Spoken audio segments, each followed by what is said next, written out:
Sports TV, man. That's my dude. I rolls with him. You heard what the man said. It's Flight Sports TV.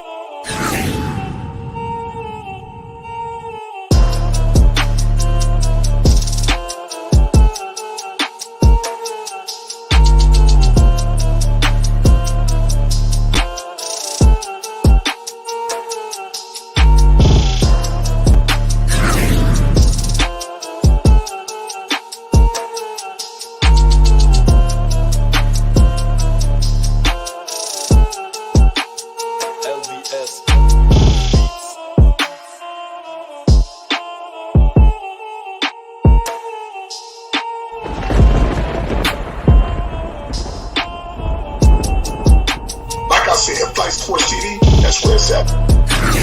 Flight Sports TV.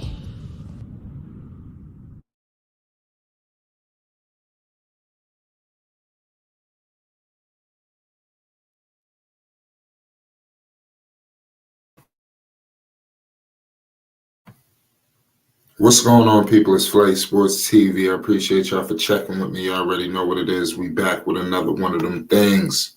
Listen, man, I want to thank everybody who tuned in last night.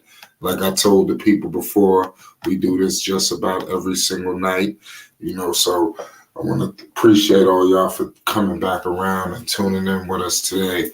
We got ourselves another discussion, new and improved, even better than it was yesterday, believe it or not. I want to pose many questions today. And one of the $1 million questions that there is when will Coach Prime Deion Sanders, the legendary Coach Prime Deion Sanders, truly get the respect that he deserves? I just think sometimes we take advantage of a man like this who is completely shooking up the game of college football, and Lord knows what's in his future and the things that he could be doing on the horizon. But right now, the Colorado Buffaloes is a true testament. We could take it all the way back to JSU if we need to, ladies and gentlemen. It's one of those kind of nights, ladies and gentlemen. It's one of those kind of nights. Homage must be paid when we discussing Coach Prime Deion Sanders and all of the things that he has done in the game, just changing these kids' lives. I don't think we've seen it at this level. And we're going to see more and more of it. Salute to all y'all tonight. Shout out to everybody in the chat. Shout out Jonathan in the chat. We appreciate all y'all for tuning in with us. It's Flight Sports. I got my man All Access with me, Dex. What's good, man? Talk to the people. We live. Yes, sir. Shout out to Flight Sports TV, the machine, the voice of the voiceless, the people's champ, the hottest in the streets. Shout out to the panel as it reaches its premium peak. And shout out to the chat and all of its cacophony spewing out of the cracks and crevices of Flight Sports Block. And big ups to everybody pulling up to Flight Sports TV. We only ask you to complete the 3-step process. And that is hit the like button, hit the subscribe button, and hit the notification bell so you won't miss one iota of an exuberant experience. Once again, Flight, thank you for integrating me with your platform and space and inviting me to an up-close and personal view of this extravaganza.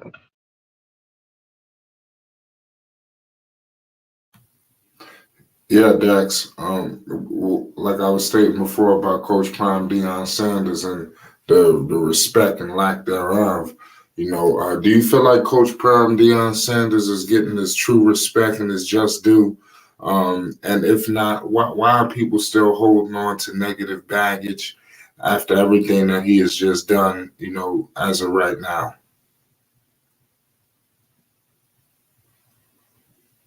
Well, so salute to Dex. He has some technical difficulties. What I will say is this. Shout out to Third Time. He says he will not. Strong black father is not what the mainstream want us to see. Yeah, I think that's truly unfortunate. that still Coach Prime is not getting that, even though you see what he's done with Shador, even other people, even the guys like Travis. What I see with Travis Hunter was that basically it seems like he's treating Travis like a son. It's not like coach's relationship. He calls him son, and I'm pretty sure that's how he consults with all of his players. So I think that starts right there. I think in other organizations and other regimes, maybe they are not treating it as such. But for whatever reason, it is what it is at the end of the day. Coach Prime is going to continue to do what Coach Prime has to do. They got a big game coming up where I think that more homage could be paid. It's truly just the beginning of the Buffaloes, and we all know he's going to be around. Who knows how long he's going to be hanging around Colorado for? But with all of the things that Deion has done positive, he's always going to have some kind of negative something attached to him, unfortunately. But even just now, he was very frustrated. We covered that earlier, involving Coach Prime, Deion Sanders. And despite all the success that he has achieved already, even though being very early for Colorado, he's still not satisfied. And I know that in the future, maybe not right now, but I do think they are going to compete for a title at some point because his drive, and I think he's shown you better put the pieces around him. And all of the recruits all around the country, they have to take heed right about now. Coach Prime has changed the game. He's thrown a monkey wrench in the system. And if you don't believe so, ask some of your favorite college coaches. Dex, what's your thoughts? Yeah, I'm sorry. I had some technical difficulties.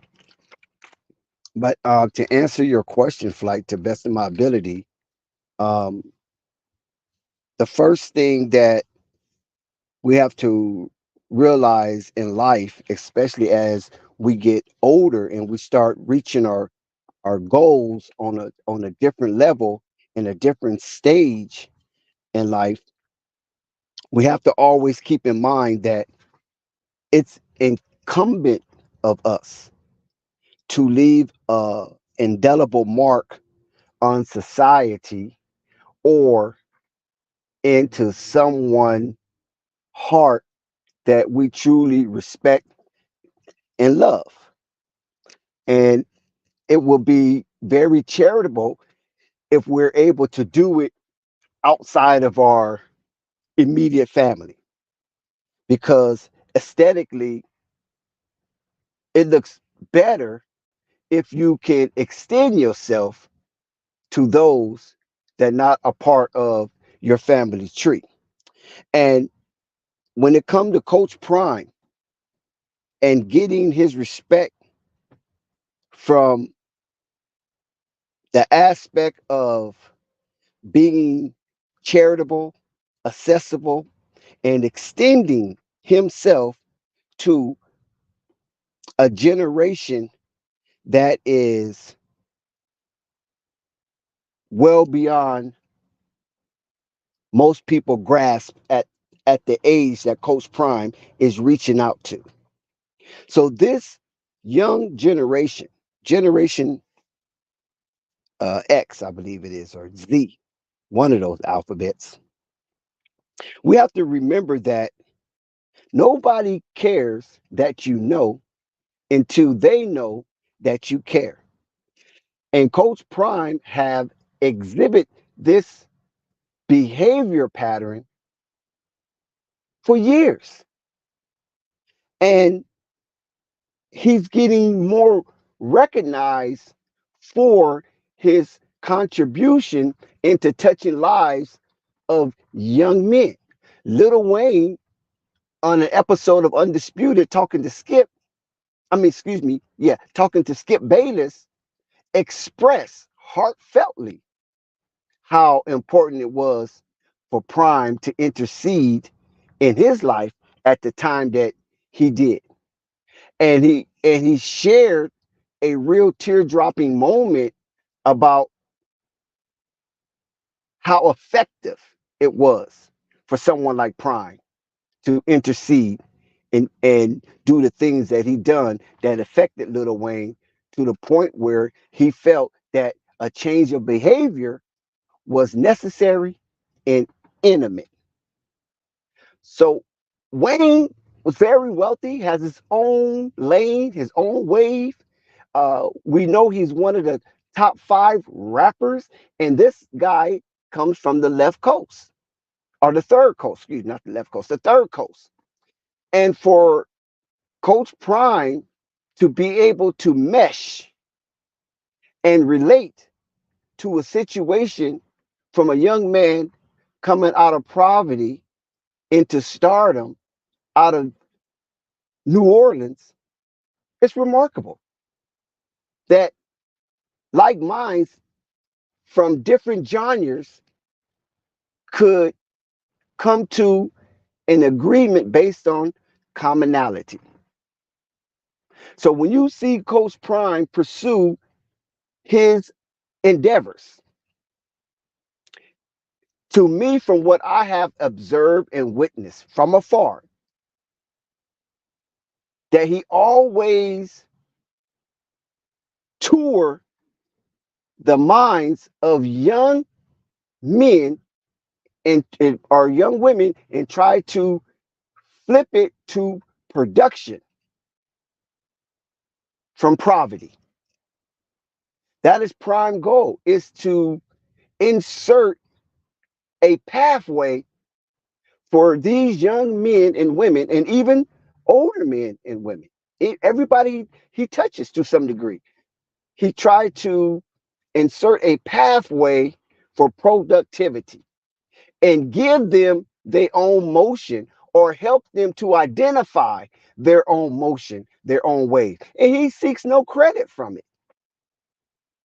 And that is kind of a rare behavior trait for someone in that position that has been known to be flamboyant, ostentatious, bodacious, and very verbose in his accolades, individual accolades.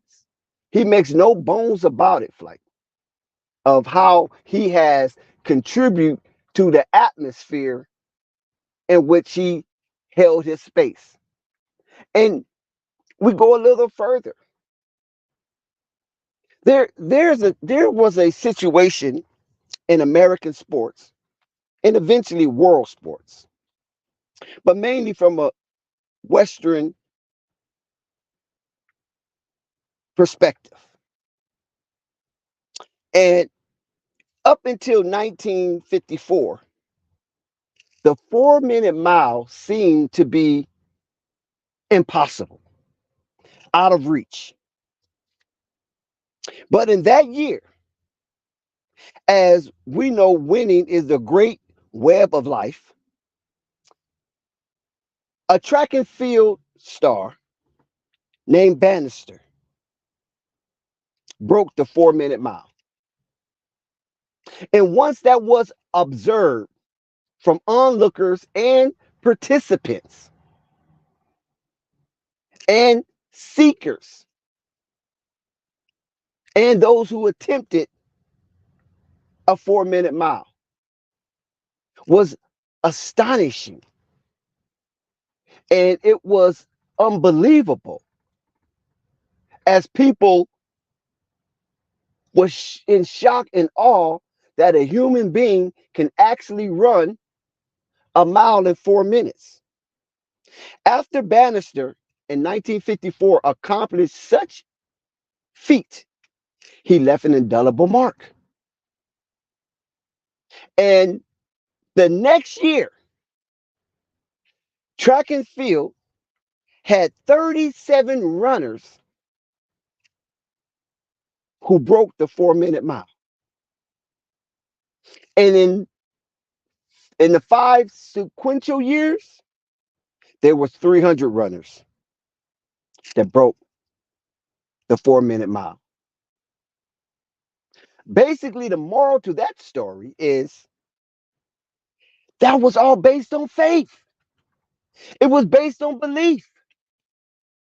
Because if you believe at one point prior to 1954, a 1 minute mile from a human being in under 4 minutes was literally impossible. It was like you was breaking immutable physical laws. And it couldn't even be conceived in the mind of those who were engaged in track and field. So when you ask the question, will Deion get his respect? Will Coach Prime get his respect? Will Prime Time get his respect? Will Neon Deion get his respect? All those nomenclatures have already succeeded to some degree. Now, how do we find success? I think success is internal, and it is interpreted by the individual himself. You can't project what success is to me because I'm pursuing something maybe different from you in a different lane than you. So my success in my lane, I define it as such and such. You define it in your lane as such and such. But if we have any commonality, if we have shared mindsets, then we can be comparable in what we define as success. Outside of that, success is an individual interpretation. Belief is what we should examine. We should examine belief because, as I stated in that story with Bannister, he believed he could accomplish a 4 minute mile. What you conceive, you achieve. What you conceive in actuality, when striving for the bring about of what you conceive, the fruition of it, then you achieve. But if you can't never conceive it, if you can't never believe it, then how you expect to achieve it? Because it's nowhere in your purview. And this is what Deion or Coach Prime espouses daily, no matter what atmosphere he's in. He is a influencer to the nth degree. So will he ever get his respect? Well, let me share this with you. Since Coach Prime been a part of the Colorado situation up there in Boulder, filling the seats in Folsom Field, do you know that Coach Prime is putting numbers on the board? 47,000 attended the spring game, first ever sellout. 525% increase in merch sales from 2022 to 2023. 843% increase in social media followers. 17 million local economic impact from game versus Nebraska. And we know that number is probably up from that since then because USC came to town. 42.8 million viewers through 5 weeks, most in the nation. If 5 games into a new hire as a collegiate coach in a Power 5 conference, PWI, of course, and you bringing in numbers like this, astronomical numbers, I'm talking about you put numbers on the board. Who don't respect that? If you a money guy, if you a math guy, who don't respect or who doesn't respect increase? Because as we live our lives, that's what we look for. We look for increase. We definitely look for increase. We look to add the things that will positively affect us. And some of us on the opposite spectrum look for things that negatively affect them. But whatever avenue you strive, positive or negative, you're looking for increase. You're looking for the ultimate stimuli. As Coach Prime represents a stimulus package for Boulder, Colorado, and the University of Colorado. He is a stimulus to the pulse of that area. And basically, the heartbeat for the university. So, if you want that for yourself, then why wouldn't you respect that when you see it in another man, in another woman, in another person? If you want that for yourself, why is it difficult for you, if that's the case, to respect that when you see that in another person, whether it's your competitor or whether it's your comrade? But by you seeing it live, in color, up close in 3D, and this is what you want for yourself, then it will behoove you to pursue an interest to get information from that individual, to extract some of the wisdom on how they got to that situation that you yearn for. So I believe Coach Prime will be respected when it's all said and done. But of course, we know that there are perpetual naysayers. There are infinite disbelievers. There are those who are so skeptical because they have been betrayed oft times on numerous occasions. So it's hard for them to turn their heart into a receptacle of new and improved behavior as they observe others who perpetuate it. That's a difficult thing. And that what we have as a people, that it's hard for us to forgive us ourselves, because when we look in the mirror and the reflection that we see, we feel that that individual don't deserve grace, don't deserve a new dispensation, don't deserve forgiveness. We can spew it out of our mouth and go up to a mountaintop and scream it. But if you don't believe it, that word believe again, oft time used by Coach Prime. It's his mantra. Do you believe? Because that's where it all starts. That's the initiation into getting into a different vibe.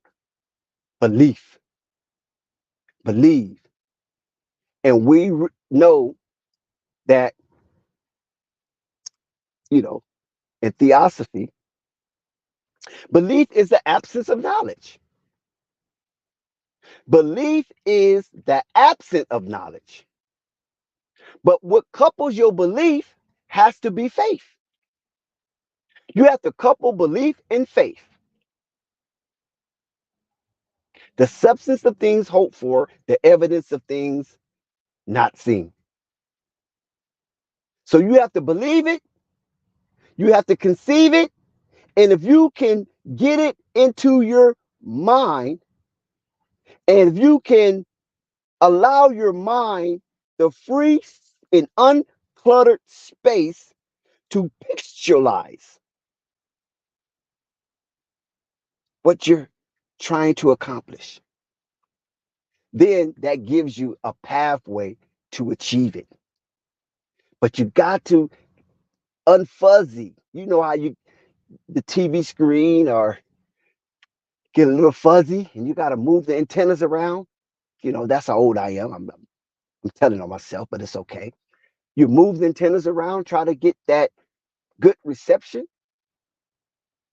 and the picture starts to become clearer and clearer and clearer as it's picturized, picturation of the process until you get that view that you was seeking while you go through the process of trying to get the best reception for that channel. And that's what we have to do. And this is what Coach Prime is doing to these young men. He's trying to get them on that channel, that frequency that they have pictured in their head. I want a nice house for my mom. I want my family that I love to be debt free and financially independent. I want to get to that that stage in life where I can be a college graduate, or I can finish the process of being a good enough athlete that someone will pay me for my services, and then I can help the ones that I love. That is a picture a lot of us have, especially coming from improvised situations. But a lot of us turn the channel before the picture gets clear because maybe it's difficult to get that reception in order. You know, some of us have done that. You know, we wiggle the antenna and be like, oh, you get a little frustrated and you lose patience, and then you turn the channel to something a little more easier to watch. And moving off that channel that you felt was a little difficult to bring into view moves you to another section of frequency that you get comfortable in based on your weak desire to fight through the difficulties. So now you're watching a channel that was easy to attain, and then you know how human behavior is. Now, I'm not a behavior specialist. I'm not a behavior coach or a behavior psychologist. I'm just telling you from 55 years of experience. I'm just telling you from 55 years of experience that you get comfortable, you get content, not fighting the good fight, not fighting for your vision, not fighting to keep the focus and concentration at the forefront while the pixels are pixelating. You run from it. And so you get weaker and weaker and weaker, and it becomes habitual that most things that you engage in, you might not finish because you already allow your mindset to become weakened. And you think it's normal because it's repetitious to you. So it becomes habitual and it becomes a habit, and that habit forms your character in the direction that you might take in life unless something spark you. crack an atom, as a lot of us say, epiphany, and spark something in you that caused you to break that cycle. Because once we get caught up in the cycle of nonsense, that tapestry becomes a couture to form fitting our behavioral pattern. And this is something that Coach Prime, that I see, I don't know what you see, but what I see, Coach Prime is trying to bring a sledgehammer to. He is sick and tired of seeing young people not reaching their potential and living a purposeful life. Because a lot of us break the link to the divine, we break the link to the law of attraction, not even knowing, because a lot of our parents don't share this kind of information with us. A lot of our teachers, the stewards of our young lives as we matriculate through various grades of school, they don't share that kind of metaphysics with us. We have to go and get it from somewhere else. And like I say, if you already set yourself up to be a weak link in the chain of progress, then you taking yourself out the game. You removing yourself out the game, and that is self-sabotaging. And in our weakness, we're not gonna go through a high grade level of introspection. All we're gonna do is go through a high grade level of deflection. And when we see that reflection in the mirror, we ain't going to accept responsibility. We ain't going to accept accountability. So we're going to shift the blame somewhere else. Oh, it's my mama, the way my mama raised me. Oh, the way my daddy raised me. It's because they had a divorce and, I was torn between the two. So it was just a life of distractions. Oh, I went to prison. Oh, I lost my job. Oh, I got kicked out of school. Oh, I joined a gang. There's always a point in your life that the divine is going to remind you that you're not on the right path and you're not living out your purpose. Because there's two forces fighting for your soul. If you believe you have a soul, two forces fighting for that soul: the good force and the bad force. Those are only two directions you can go. There is no gray area. But the evildoer wants you to believe there is a gray area.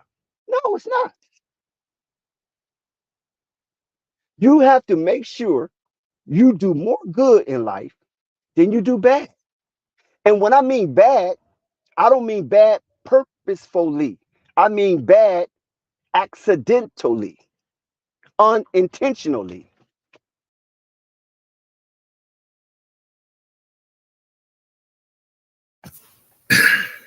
Dex is absolutely right. You don't want to do bad, intentionally. You just be ridiculous. Coach Prime is just continuing to revolutionize the game of college football. Shout out to Mo Boy Thunder. He says, "I hope he wakes up and make McCaskill the runner before it's too late." There's a lot of people that they want Coach Prime to wake up and this, that, and the third. You see what's going on with Kamani McLean. He just put him on notice. So it's definitely a lot of people that needs national attention. I got Dex, kicked out again. That's crazy, right? yeah. I don't know how I keep getting kicked out, but it's all good. Yeah. So, like I say, Flight, it's always going to be pockets of trouble. And the thing that you want to do is make sure you don't spiral into a psychological dysphoria. You want to make sure that you're not going to war with yourself when it comes to making a decision, the executive decision. Because every decision you make is really executive. So don't think because you're not on Wall Street or you're not in corporate America that you don't make executive decisions. Every decision you make is an executive decision. The mind does some of it automatically for you, right? When you bring food to your mouth, then your body reacts in a way where it can ingest that. Your mouth open, your palate starts to soften, fluid comes into your mouth, and then your throat be ready to swallow. Pause. You know what I'm saying? You nobody don't have to train you for that. You don't go to school to learn how to eat. You don't go to school to learn how to use the restroom. Now, yes, you potty train, right? Of course, you potty train. That means your usage of your waste is directional. That's all that is. But nobody taught you to actually use the restroom. You know what I'm saying? Nobody taught you how to release your waste. It comes automatically. Your body does it automatically for you. Nobody told you how to make your heart beat at so many beats per minute. Nobody told you how to teach, nobody taught you how to allow your blood to pressurize your body and flow through your body so your body could be liquefied in the veins, the capillaries, in the arteries. Nobody told you that. Nobody taught you that. So there's are things that's automatically done for you. And that is the grace of God. That is the grace of the divine. That is the grace of the universe. There's nobody outside of the earth spinning it. It's mysterious how the earth spins. You know, the most people can do is related to something physical by saying, oh, it's the light of the sun. When it hits the earth at a certain degree, then it makes the earth spins at 1,037 and one third miles per hour, leaning 23 and a half degrees on the plane of its axis. But if you go out in space, if they ever went out in space, but that's another discussion. But if you go out in space, you're not going to see any fulcrum. You're not going to see the earth sitting on a column. There's nothing underneath there. But there's still an immutable law that holds the earth up at a certain distance from the sun and the moon that allow the life on the earth to be somewhat comfortable. Because every now and then the earth will shake. And I think this is what Coach Prime is trying to instill in some of these young men, some of this kind of information in order for them to break the shackles of poverty pursuits and allow them to be a productive citizen in a service orientated society. Because we know this is capitalism. We know this is capitalism. So when Prime had the hit record, It Must Be the Money, he had an understanding of how this thing worked, baby. And his association, I don't know if it's still there, but at one point his association to the Potter House up in Dallas, Reverend T.D. Jakes. And you know, Reverend T.D. Jakes is a very intellectual. He's a very, very astute pastor. Whether you agree on his belief system, but the way he espouse what he believes, he brings a lot of clarity and he opens up a lot of minds. And so, Coach Prime, being from that branch of disseminating information based on his belief and his experience, he's transferring that to these young men. And that's what I enjoy, that mental and spiritual journey. The actual play on the field is complimentary. That's all that is to me. It's entertainment. And sometimes I feel that maybe I can lay a little wager here or there and make a little money while I watch the entertainment. And this is why I believe he will get his respect flight. And this is why he has a nonsense approach to those players that he wants to be great, but not in a way where he's destroying them. He's trying to destroy that poverty-stricken mindset that they inherited and that he has to deal with them. I don't want to deal with that lower self. I want to deal with your higher self. And if you don't know what your higher self is, let me help explain some of it to you, if not all. And if Prime, Coach Prime, give these young players the heights of his knowledge, it becomes those young players' foundation.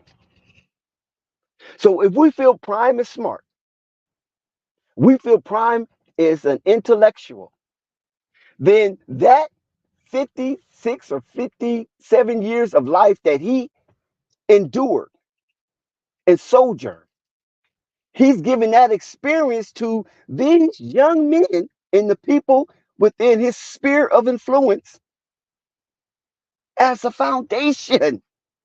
And why not wanting that kind of foundation when this man has been successful on all levels?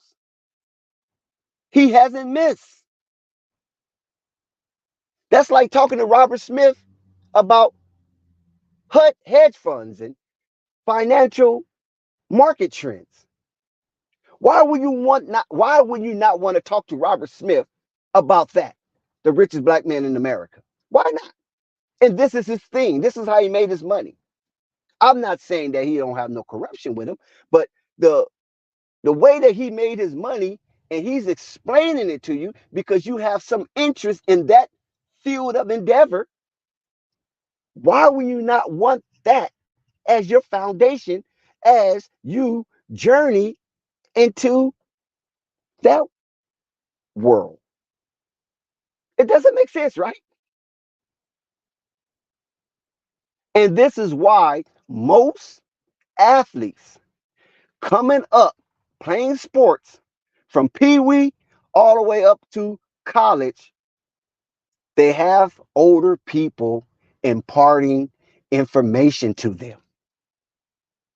Because, as the scripture says, mighty men for war, older men for counsel, or depends on your translation, young men for war, and the elders for counsel.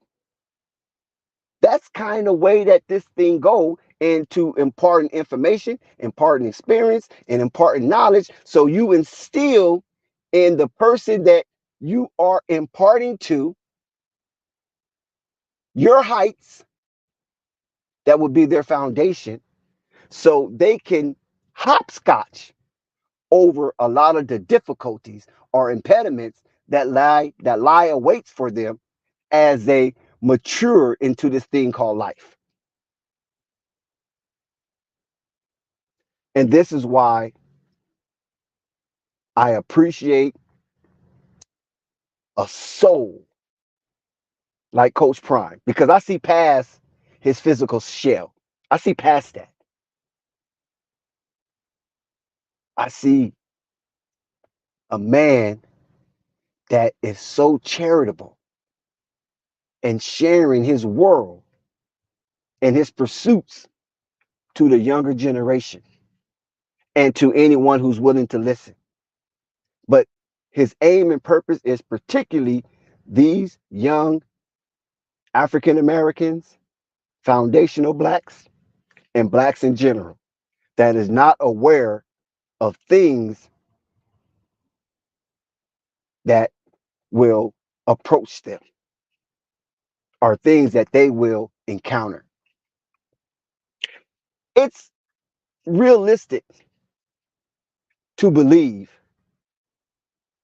that as a young man entering his mature years that they can only see physically, depending on how high they are above the sea level, 3 miles. Good vision, you can see 3 miles if you high enough above the sea level and there's no obstruction. But guess what? Is 3 miles the complete reality in any direction? Is 3 miles the complete reality? Let's say 9 square miles or 12 square miles, because you have four sides to a square. So 4 square miles, because it's four cardinal directions. Excuse me, 12 square miles. 3 times 4 is 12, right? Do you think that's the ultimate reality? 12 square miles? When the earth is 196,945,000 square miles? You know how many more square miles you need to go to just to get the fullness of the earth? Not talking about space, not talking about the atmosphere, the hemisphere, the stratosphere, the ionosphere, and eventually space. We ain't talking about that. We just talking about the earth as a ball of blue ether. You only can see 12 square miles with the best of vision on a unhindered or unobstructed day. No fog, clear skies, no trees, just total landscape. And you expect these young men to realize that what they see is all to it? Of course not, man. You have to be a rotten individual allowing these young men and women to pursue life, and you remain absent when you have information that can help propel them or catapult them into a better position in life. Some will take it like the Wu-Tang Clan. Remember that song Cream? CREAM. Cash rules everything around me. Cream was an acronym. In the lyrics of that song, it was so potent. The rapper basically said he wants to be example and kick the truth to the young black youth. But Shody over there acting wild, drinking beer, ain't trying to hear what I'm kicking in his ear. How potent is those bars that relates to our situation as older to younger, and how that attitude permeates a lot of the young souls that we engage today, because they think what's ever in their purview of 12 square miles is all it is, and there's no more. I don't need to know more. So when the rapper said he wants to be that example and kick the truth to the young black youth, but Shody over there acting wild, smoking weed, drinking beer, ain't trying to hear what I'm kicking in his ear. We talk about those distractions, removing those distractions. Because Coach Prime is trying to exemplify that there are forces that don't want this connection to have any continuity. They wanted to break the continuity in the circuit. So when you flip on this light switch, the light don't come on. When you flip on the light switch, the light doesn't come on because somebody disrupted the continuity for the electricity to get into that filament to light up the light bulb or the lamp. And this is what Coach Prime is trying to instill in these young men. Don't let them come between us. Don't let them cause a chasm because they don't want him to be successful. They don't want us to be successful, especially playing their game. Think about that. And it's a natural human instinct to some degree that you don't want nobody coming into your game that you invent and outdoing you and making new innovative doors and opening these doors that has been shut to some degree. Because when you open up a new bag, right? It's like what Obamacare and all that type of stuff, right? When Obama went out to try to give eligible Medicare to people who were not looking to be a part of that system, he got a lot of flack. I mean, a lot of hateful flack. That actually gave rise to the Tea Party, a group of conservatives that was anti former President Obama and that agenda to give people access to health care. So if you have access to health care, then you have the ability to extend your life because you have an opportunity to get diagnosed earlier and maybe you can be saved because a lot of us don't get diagnosed early and we try to tough it out, right? We try to tough out what our bodies are telling us. Hey man, something wrong, you need to check it. So if you have access to healthcare, when something go wrong, you'll feel comfortable. Oh shit, I got healthcare. Let these people see what's wrong with me, man. And that's what a lot of people who are race haters don't want certain class of people or certain demographics to extend their presence on earth because they don't want to see you in the first place. So anything that's extending your presence on this earth, they don't want that. They fight against that. So this is what makes a person like Coach Prime important in that aspect. I'm not saying that he's a messiah. No, I'm not fooling around with that messianic thing. But we as black people know we need something. We need something so great that's going to galvanize us internally that that light switch, when it's turned on, we are ignited.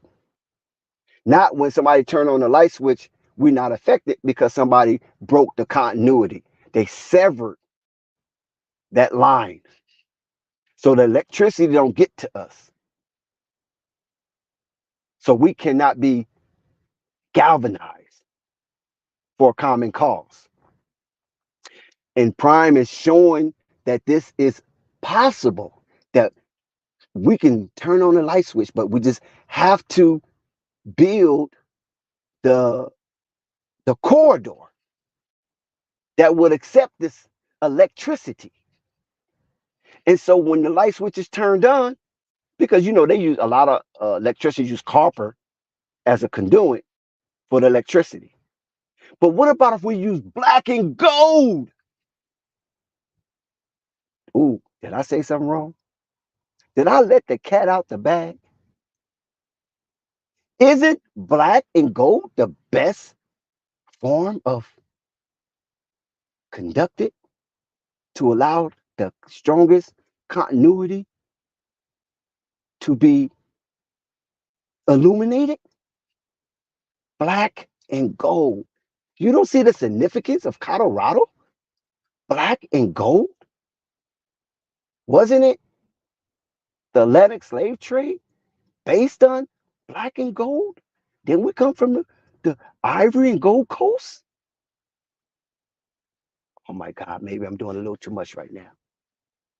But nevertheless, don't shoot at what Coach Prime is doing up in Colorado with that black and gold.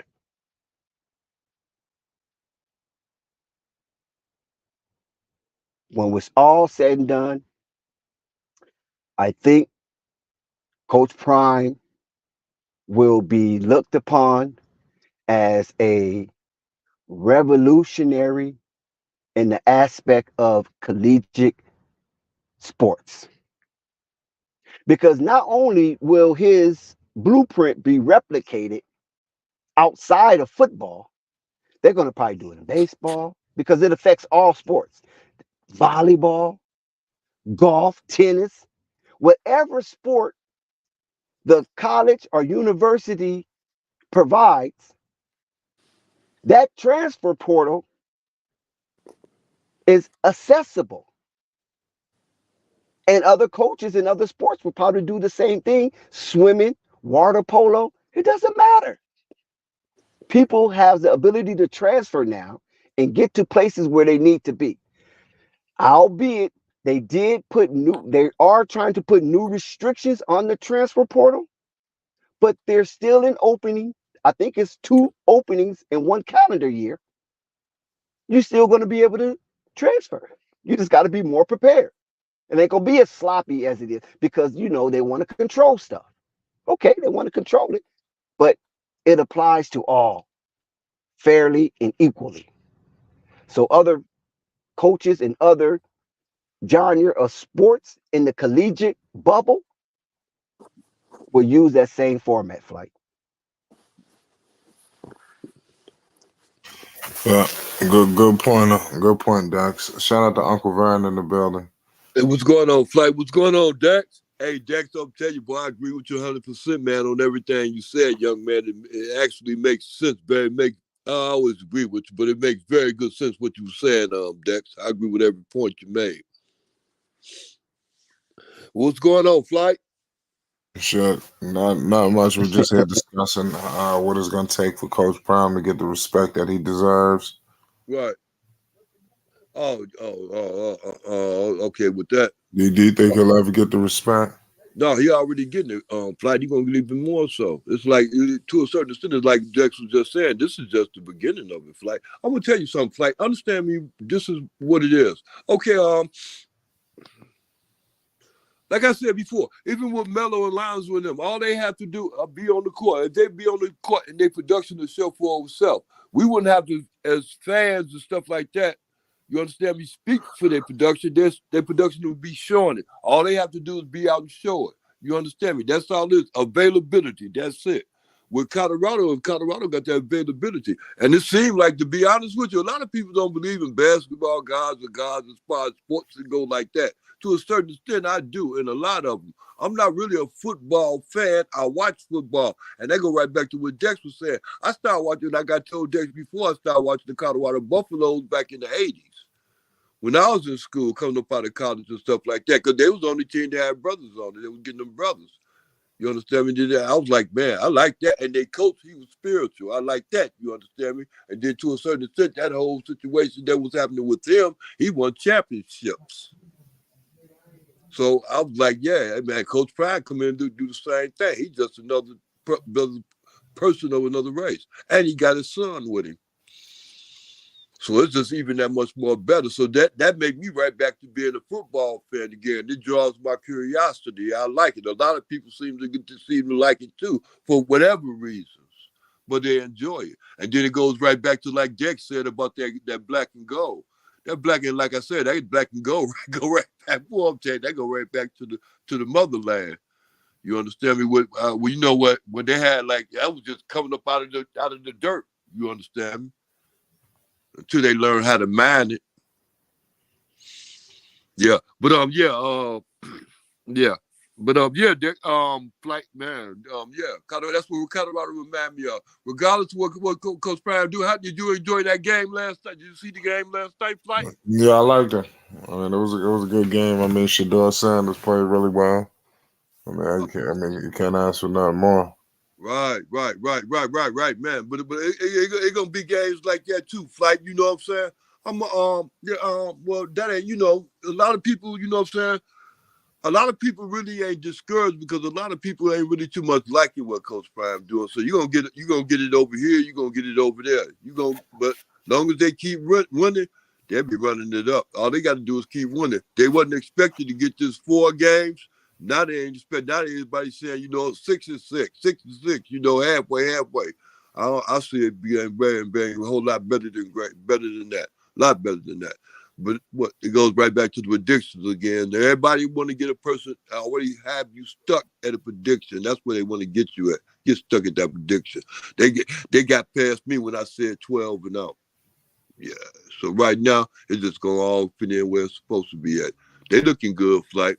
They looking bad and they looking good at the same time. And then like Dex was saying too, and I agree with Dex also when he said that transport portal was going to be open again, flight. Them young boys that know how to play that game will be breaking their necks to get over there. Yeah, I said that too, man. Coach Prime, he gonna have everybody flocking. How you think the other college coaches feel about that? Yeah, well, that's what gonna be what it is too. Because then a lot of them players he got right now, he might see at that same time like that. But remember they said before that Coach Prime said it already. That transport he didn't say it, but other coaches already know that transport portal can help you and it can hurt you. You understand? Because there's 9 times out of 10, Coach Prime might be having 5 or 6 that might be leaving out on him just as soon as it get open because they're not satisfied with what's going on. You understand me? So it can help you and it can hurt you. It all depends on who leave out and who he can get to come in. With that's to that question right there, what you just asked me. Who can get to come in. Yep, exactly. And Uncle Vern, did you pay attention to the crowd up there in Arizona State? Um, to a certain extent, it just all sounds like, well, why? What particularly what you mean? Because here you got a team that's 1-4, right? Right, And now they're in Pac-12 play, right, and they're not going to get too much better, right. right? Yeah, they And struck. then you have a team coming in that was 1-11 the previous year, Yeah, right? yeah. Do you believe that prior to Coach Prime coming to Colorado, that Arizona State stadium would be sold out? No, I wouldn't believe that. No, and it looked like he wasn't. It wasn't looking like he wasn't sold out because there was a lot of empty. Even during the full force of the game, it was still a lot of empty seats up in there, especially on one session. It was empty over there. I don't know what that's about, but I'm just saying. No, I wouldn't believe it. But I know it was a sold out game. They announced it. I heard it when they announced it. It was a sold out game. But So go here ahead. you go with the Prime effect again, because who would have thought that a 1-11 team previous season Yeah, and an Arizona State team that didn't do much better yeah, and currently 1-4 will be able to excite the fan base to the point where they come out in droves. yeah. Well, I can believe it because it's Coach Prime. That's Thank you. That's where I'm getting at. yeah. So business is the activity of life, right? That's a jargon in the business arena. Is Right, the activity of life. right, So Coach Prime, even though that game was thrilling, but according to Coach Prime, he was disappointed in the aesthetics of that game right. because it looked ugly. But I, like I said in flight that invited me to a video, I spoke these words. I said, an ugly win is better than a pretty loss. Yeah, any day of the week, twice on Sunday. right. Especially if you can learn something from it. You can learn from an ugly win Right. because you're battle tested, right? right with that, yeah, with battle tested also, Dex. But understand this: with ugly win, you can understand the fact that look here, you have to sacrifice something that you really don't want to sacrifice. It might be some guys that he really want to hold the coaches, because remember, Coach Prime put it in the coaches' hands about who's starting and how this going and how that's going. You know, the special team coach and everybody, to running back coach and everybody else, they got they favorites. And then it's come down to the point that, you know what I'm saying, we study playing the favorites, and then we have to put the other guys in to make sure, because the favorites are playing themselves out. So we have to See, bring the other guys in to correct that. So then we get a good jump when we bring the other guys in, but still we got to bring the favorites where? Back in. So they go the up and down level of the challenge, whether it's in the secondary or the offensive line, the defensive line, or wherever, because it's a bunch of confusion. It's a ball of confusion. Remember that song? yeah, Yeah. temptation. But So because the only so thing that got it in order is Dex who? The gods, the football gods. Boy, they never fail you, Dex. so it's an old adage that says, one step ahead, you're considered a genius. Right, 2 steps ahead, you considered a crackpot. right. And a lot of people felt that Deion Sanders was too ahead of himself. Yeah, And when Coach Prime used the portal the way that he used it, yeah. they would say, "Oh, he's oversaturating his team, blah, blah, blah, blah. This guy's a madman. He's a crackpot." Well, But look, he they was done two that steps ahead first time of to put those who thought they were geniuses. right. But we gotta understand though. We understand this though, Dex. This is not the first time the portal been used like that. Dude used the portal like that. The one they doing. Oh, what's the name? Oregon, wasn't it? Yeah. He got the guy the new coach out there at Oregon. He did that same thing, and another coach, a couple of coaches did that same thing with bringing all them players in. But Deion Sanders just brought in a whole bunch. He brought what 78 of them.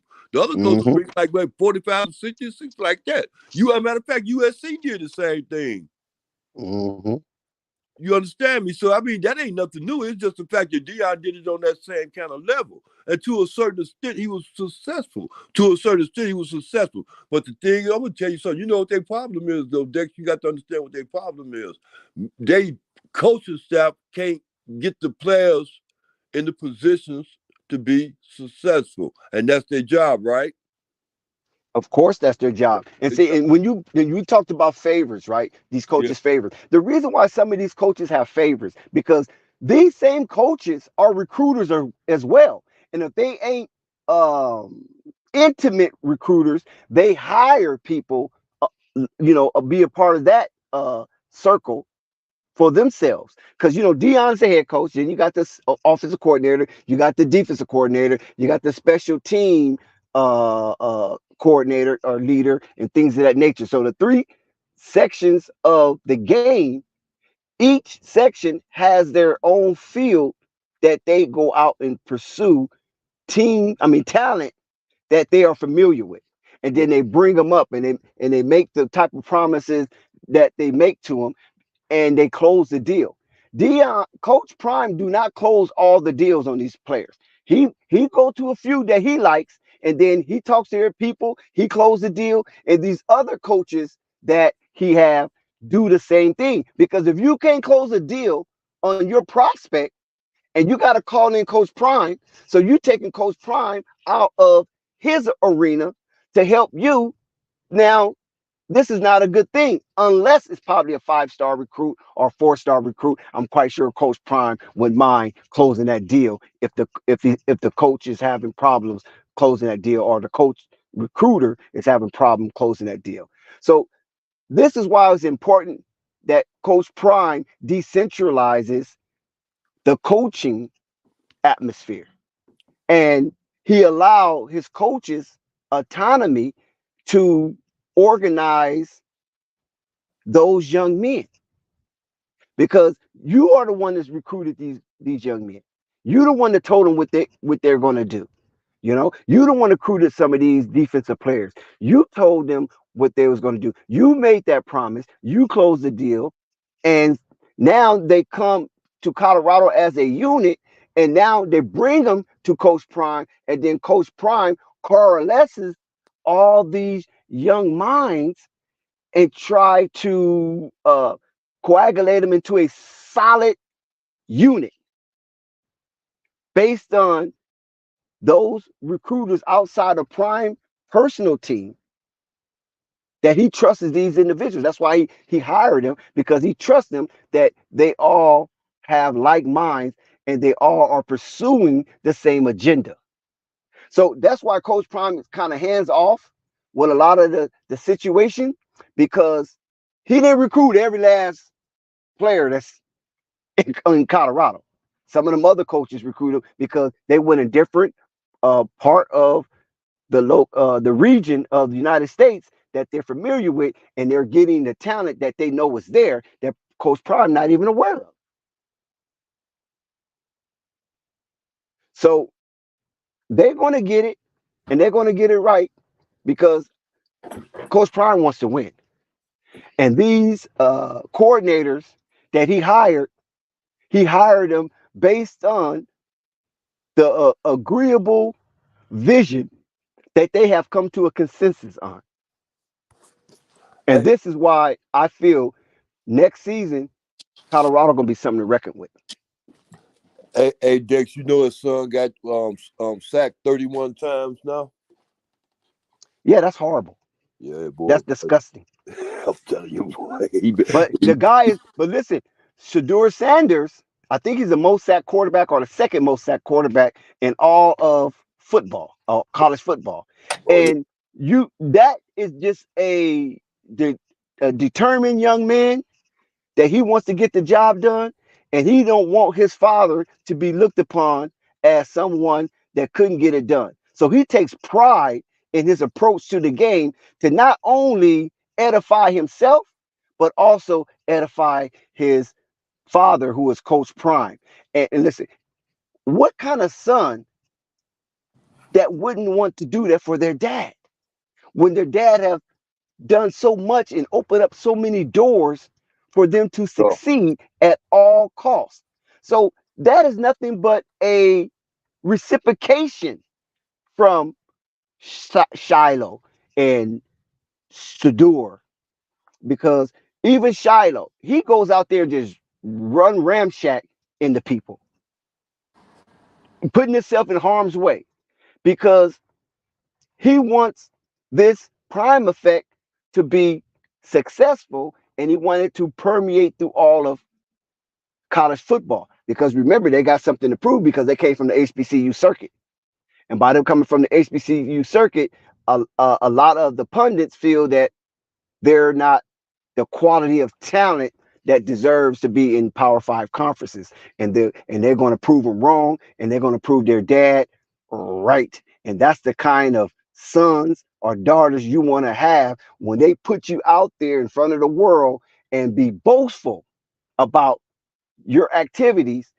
You don't want to let them down by being weak and succumb to all of the confetti of hate that has been directed at Coach Prime in the process that he has provided for these young men to come to Colorado. So that's a very important thing about Sador Sanders and Shiloh Sanders, that they know they want to prove their dad right.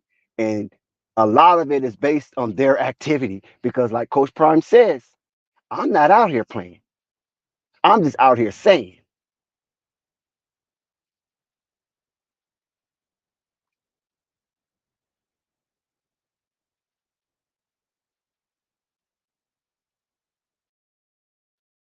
You feel me, Uncle Vern? yeah, I'm still here, Dex. Yeah, I'm still here. Yeah. So that's a really important connection that he has with his young boys. That they want to make sure he's proven right. You Right. know what I'm saying? And that's what I like. And listen,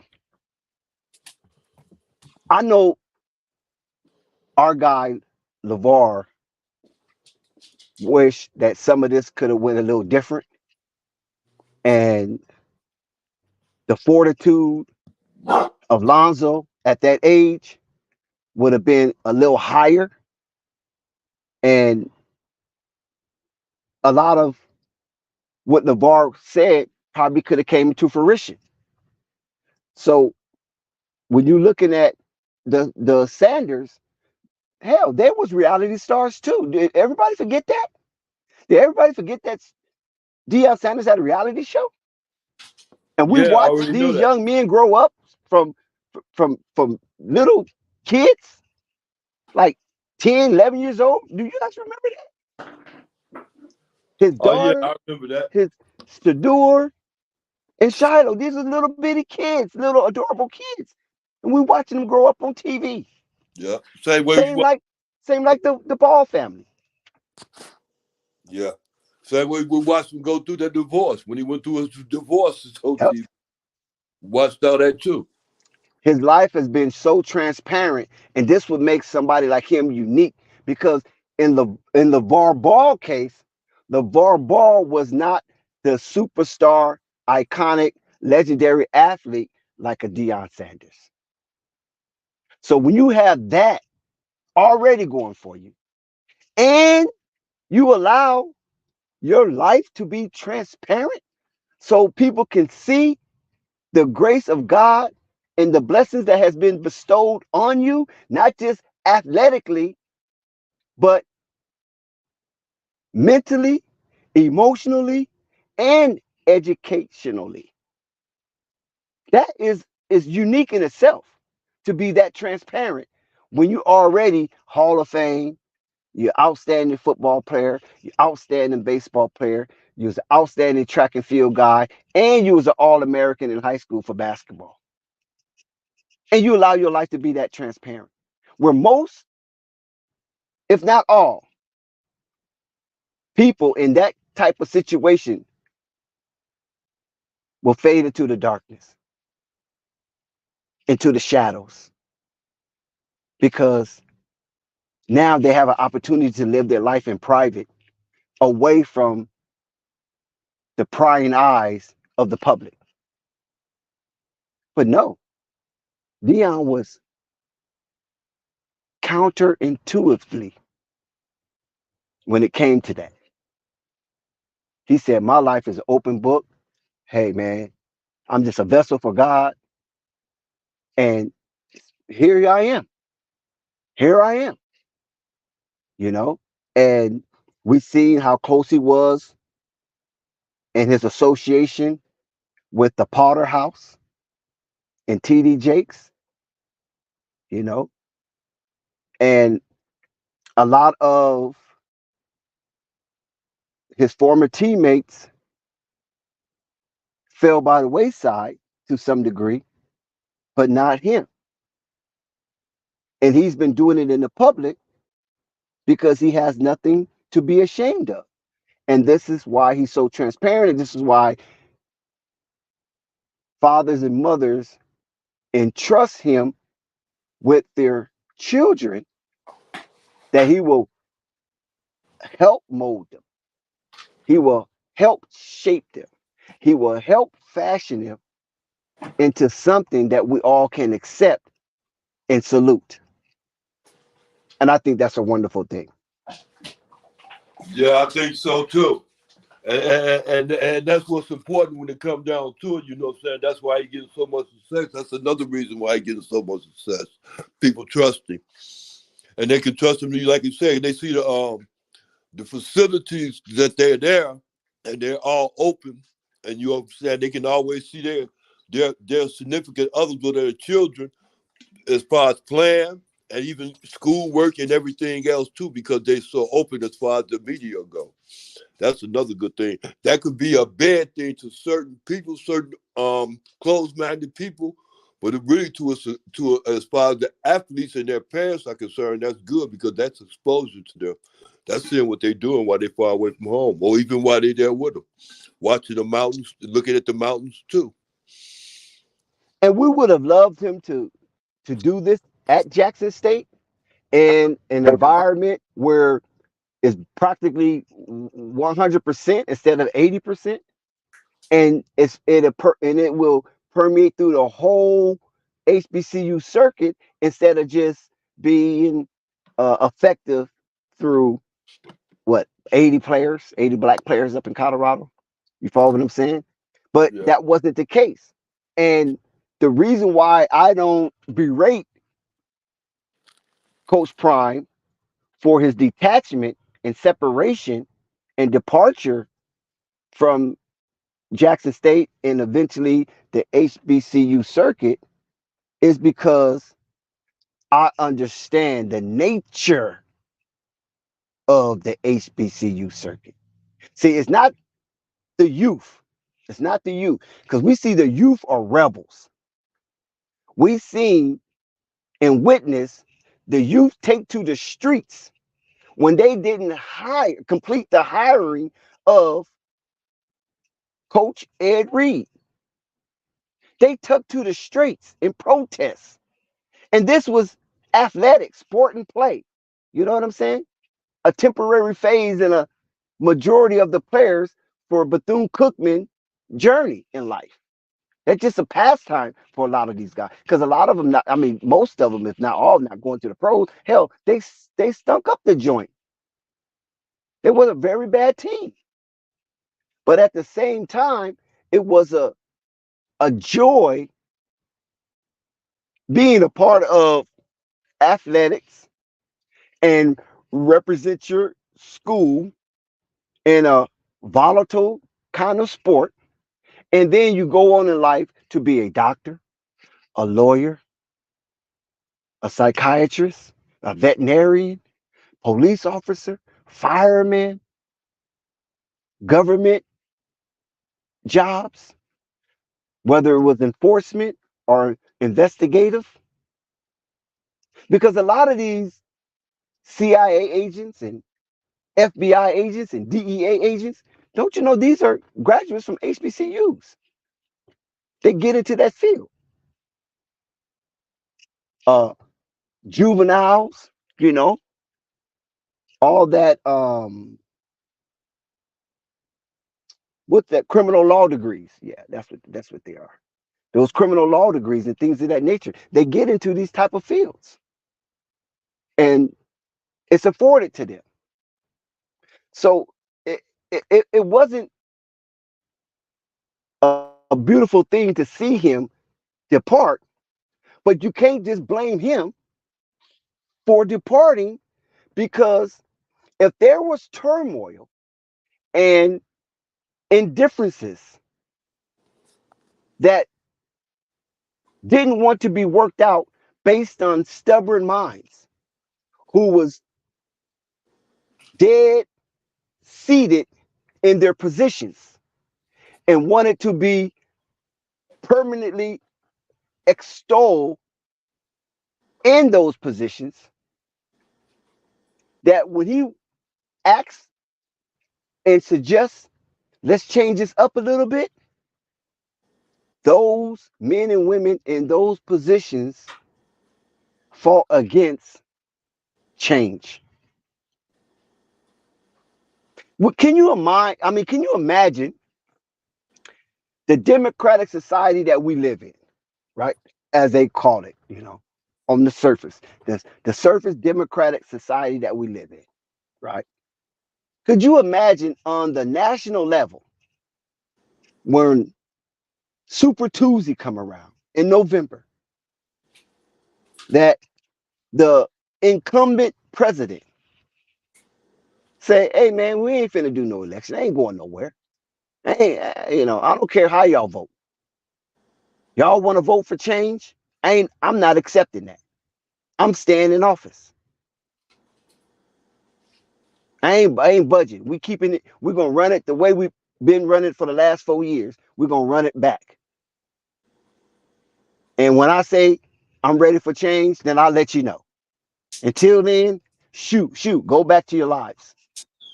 Could you imagine what would happen?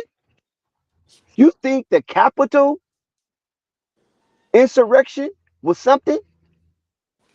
Man, it'll be anarchy in this country if they was ever to say your votes don't matter. I mean, literally say it, not just demonstrate it, but literally say your vote don't matter, and I ain't going nowhere regardless to how this election turn out. I ain't moving. I don't care what the outcome is. This is the kind of mindset that Coach Prime and others, not just only him, and others, but we're focusing on him as a central figure, was dealing with. And a lot of people don't want to talk about it. They just want to be mad at Coach Prime. They want him to sit there and suffer while they laugh and be entertained while this man could be driven over the cliff in depression and breakdown because the Negroes that's in position of power and influence wants to continue to hamper his progress when it comes to bringing about a change where the whole university could benefit, but not the way that they want it to benefit. But eventually, all of it would benefit. Just imagine Coach Prime still there, bringing what he's bringing to Colorado. It might not be on that scale because we already know that the Caucasian are the majority, and they're going to flock to their shit. Whereas you got to fight hammers, nails, screwdrivers, and everything in the toolbox to get us to really back each other on a big scale. So they stay on code. Caucasian, they stay on code. YP, they stay on code. We ain't on code because the numbers don't lie. Men lie, women lie, numbers don't lie. And when they came up with those numbers at Jackson State in Jackson, Mississippi as a whole, that the prime effect was in full effect, they should been still to keep prime in that location. I mean, it has to be so painfully obvious that he wants out, and there was nothing you can do to keep me. They should have threw everything imaginable because it was an investment. If you throw everything and the kitchen sink at prime, you don't know if he would have said, you know what, I know they might can pay me more, but I feel so welcome and with my people that you can provide my security, you can protect my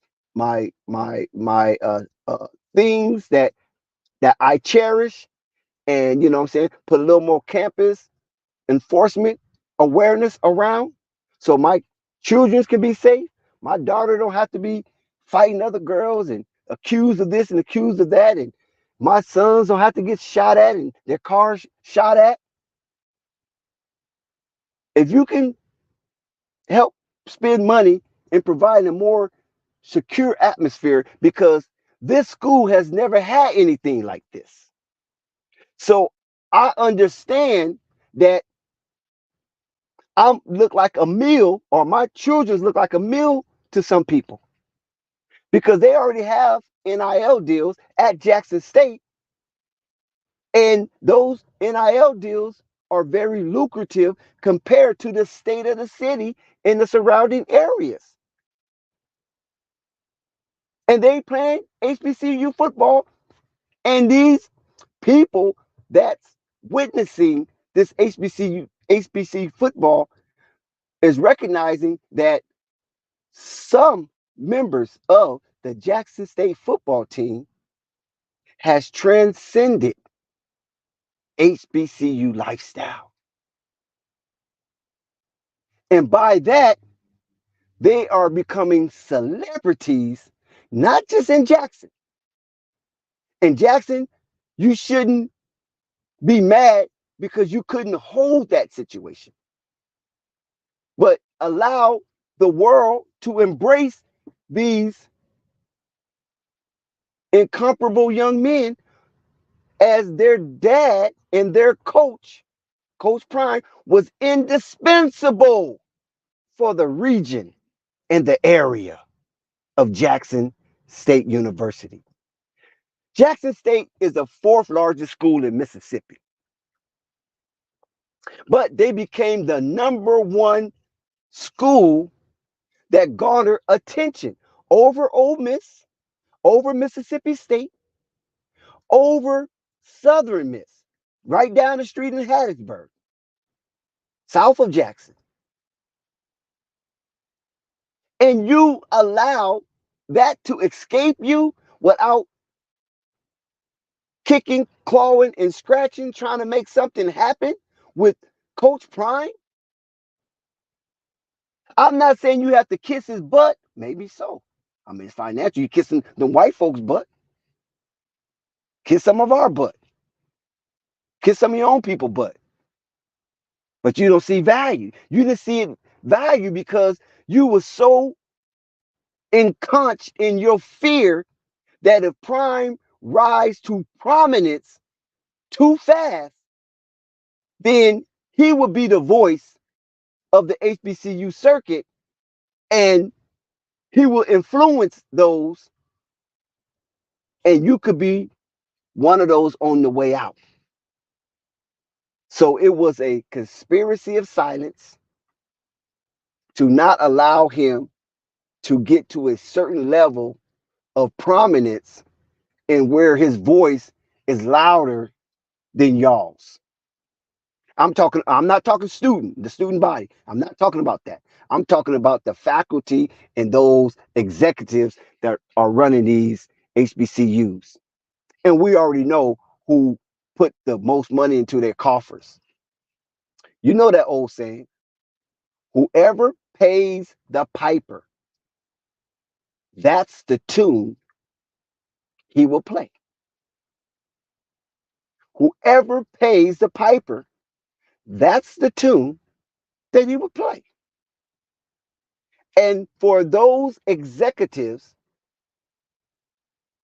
some of them we don't know, some of them we do know, in these HBCUs, in the HBCU circuit, wasn't ready for that.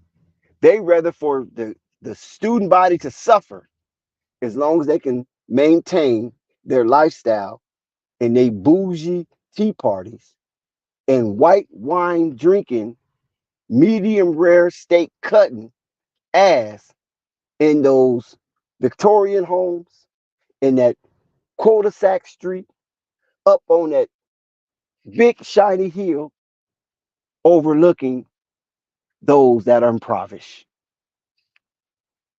overlooking those that are impoverished. Because most of the students, I'll take that back, not most. There is a hunk of the students that's not even from the area because it's not everybody in Jackson, Mississippi can afford to go to Jackson State now.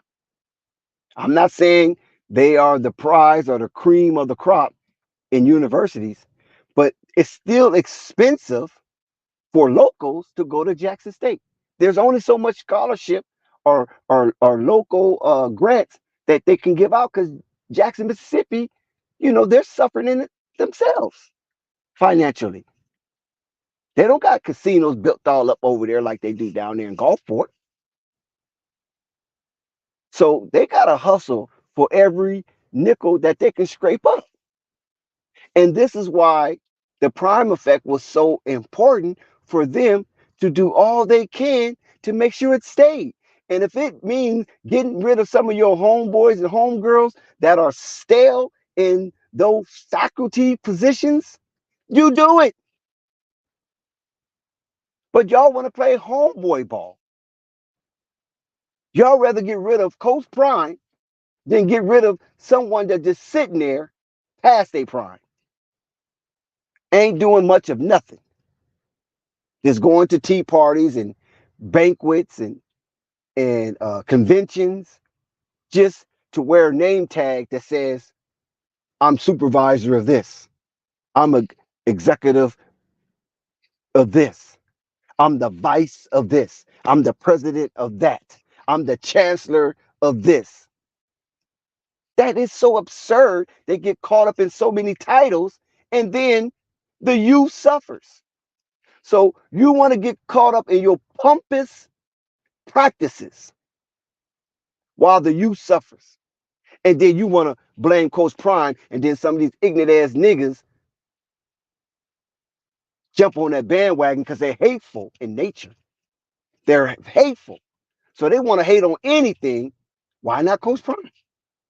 He's a central figure. Let's hate that nigga. The same type of niggas that would jack you up in dark spaces, in places, if they can get away with it. Same niggas. Same ratchet behavior. They don't want nothing for themselves, and they sure don't want you to have anything for yourself. Because if they see it, they want to take it. They're not asking you, hey man, how you get that? Can you put me on? Can we have a few, time and give me a few little pointers? Can you direct me in the field and where maybe I can get some of this bread like this? Nah. They want to lick their lips, they want to rub on their hands, and they want to wait to catch you slipping, to knock you upside your head or even take your life because of so much hate and ratchet envy that they are infested with. Dirty, rotten scoundrels. Don't see good in themselves and don't see good in others. And they are not on the path of redemption, right? Because we all fall short of the glory. But these kind of people are not on the path of redemption. They will hop in other religions and do all kind of things in vain, and thinking that you're not familiar with their tenets and practice. And they do that to obfuscate their awful behavior and to justify, you ain't like me. You believe in that. You ain't like me.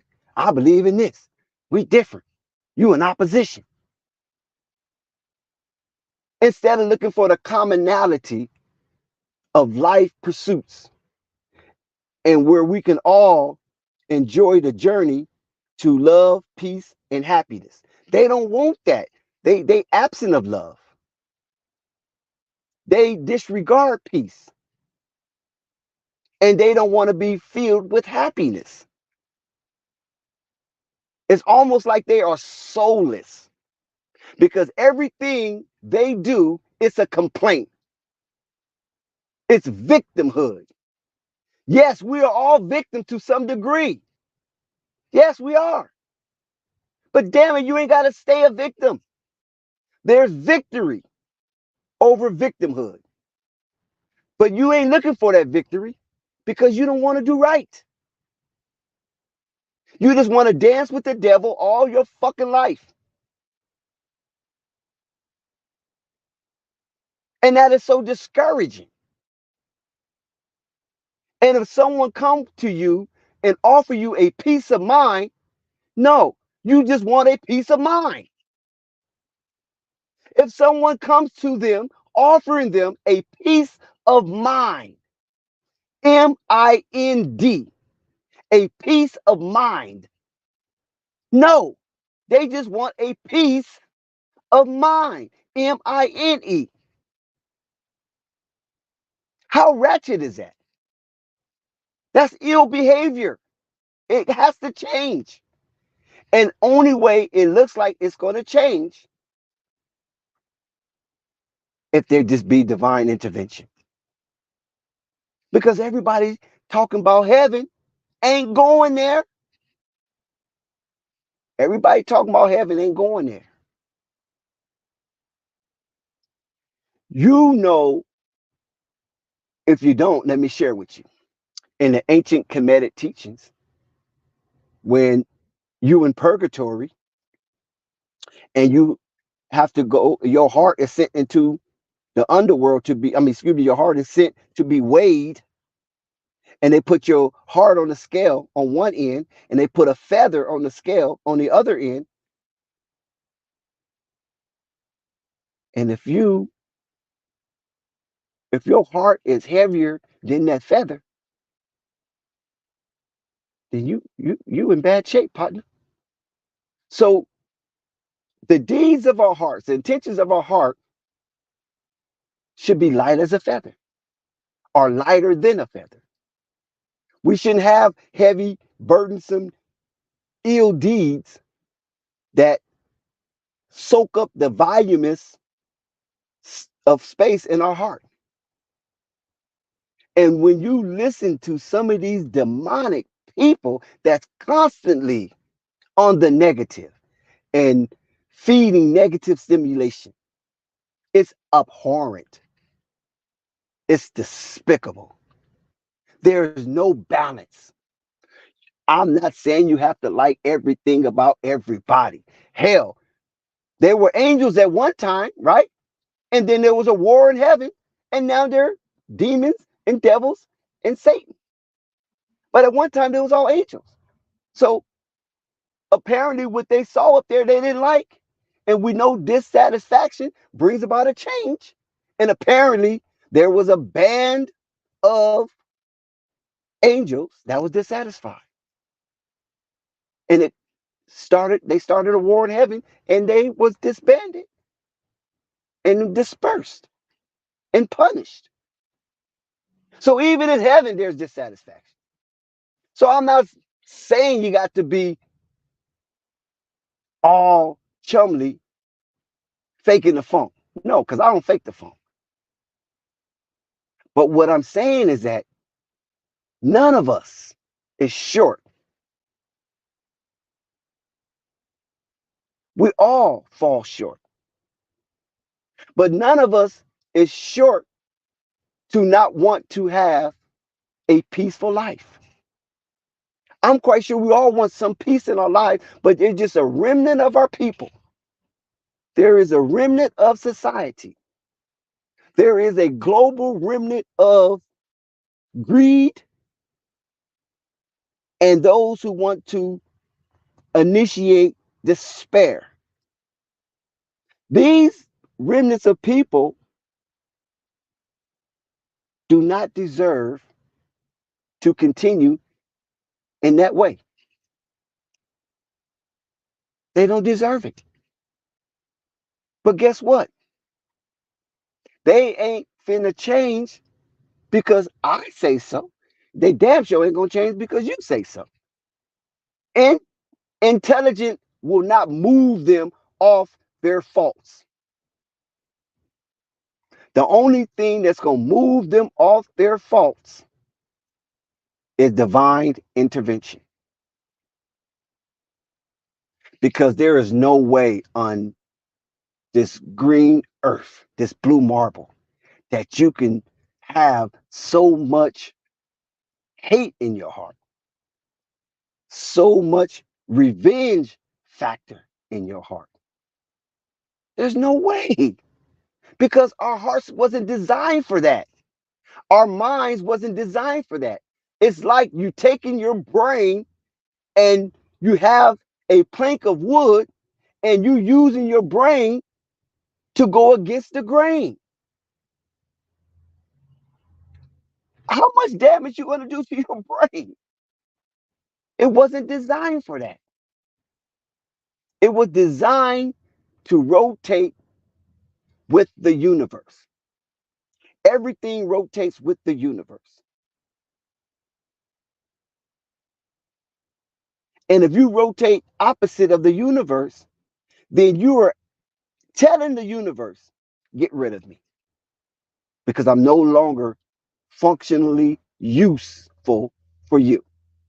And then the universe will act in accordance and start getting rid of you. You start not being able to talk to your kids right. Everybody's rebelling against you. Things that you try to do just don't work out. And you start getting frustrated. And then the more frustration you get, the harder your heart becomes, and the more foul things profusely come out of your mouth. And you just become damnable.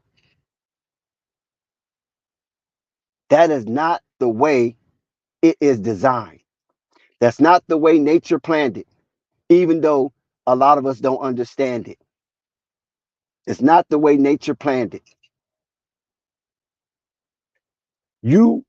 We are supposed to acquiesce to superior information, high quality knowledge that we're not aware of.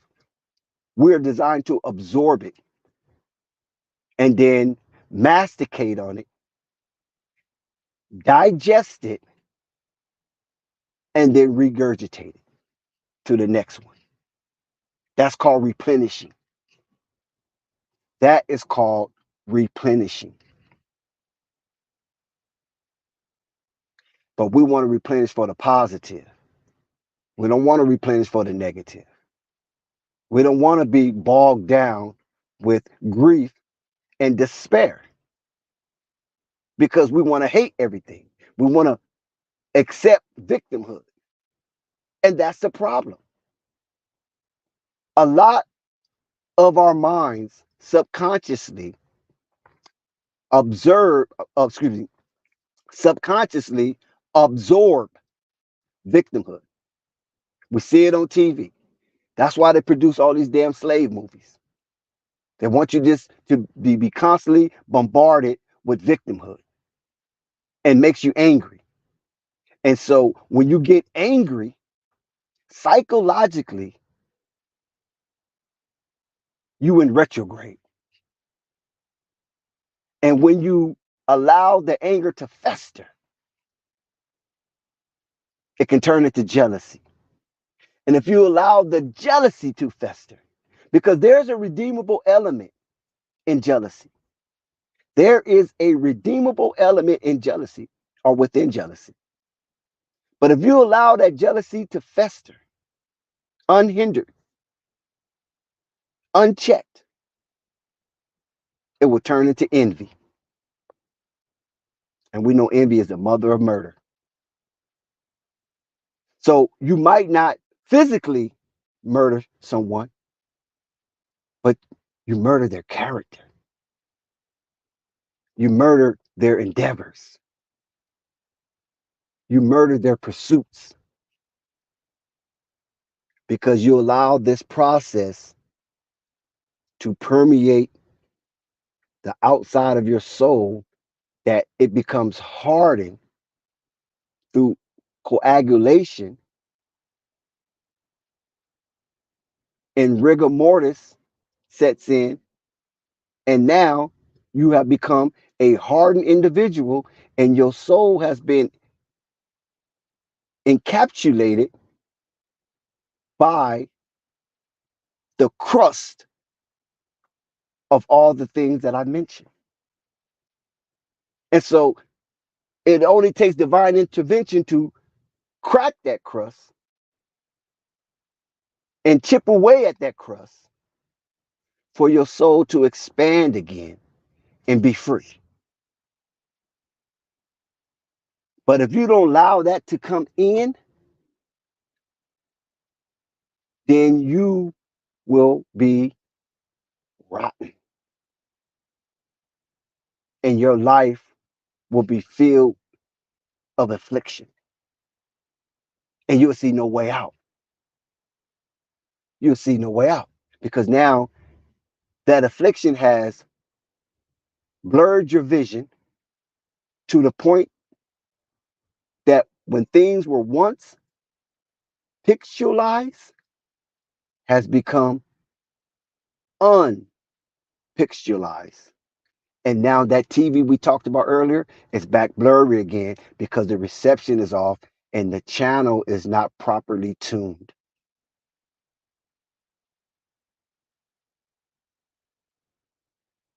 This is why you have to be careful of what you allow into your ears, just like you have to be careful to allow what enters into your belly. You're not going to go around and eat poison ivy, right? Because you heard, not because you seen, because you heard and you probably believe that poison ivy is deadly. In no way will I eat it. You're not going to eat no tree bark because you heard. Maybe not because you've seen that tree bark is so bitter and distasteful. You don't want that. It's the same relevance when you get negative frequency constantly bombarding your eardrums and getting to the waves between the two ears, your right and left ear, and it just stays jumping around in that space unchecked. And we have to recognize when you got somebody always complaining, when you got someone always directing or deflecting blame to someone else or something else, when you have someone always crying out, they are the victim. Things are just happening to me. So I'm mad, I'm angry, I hate everything. And I'm going to share it with you if you listen. But don't try to clean me up. If you try to clean me up, I'm throwing you out of the circle. I'm getting you away from me.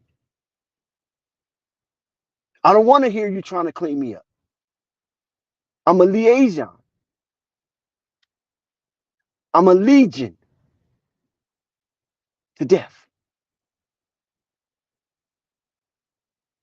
I don't want no empirical data to try to shift my position. I don't want it. I don't want no truths. I don't want no facts. I just want to espouse my opinions and project my negativity on others. I'm going to spot someone and make them a target, and I'm just going to hurl these negative insults and epithets at these individuals. Come on, come one, come all. Join me in my festival of negativity. That is YouTube hell. That is societal hell. That is Instagram, social media hell. They want you to believe that your situation is better than the situation they're targeting. So if you want to get past that, be a part of my coalition. Cult type activity. Wants to be the king of the throne. And negative though. You know what KRS once said about kings. He said he'd rather be a teacher than a king. Because kings are just set here to rule. Where teachers have outreach.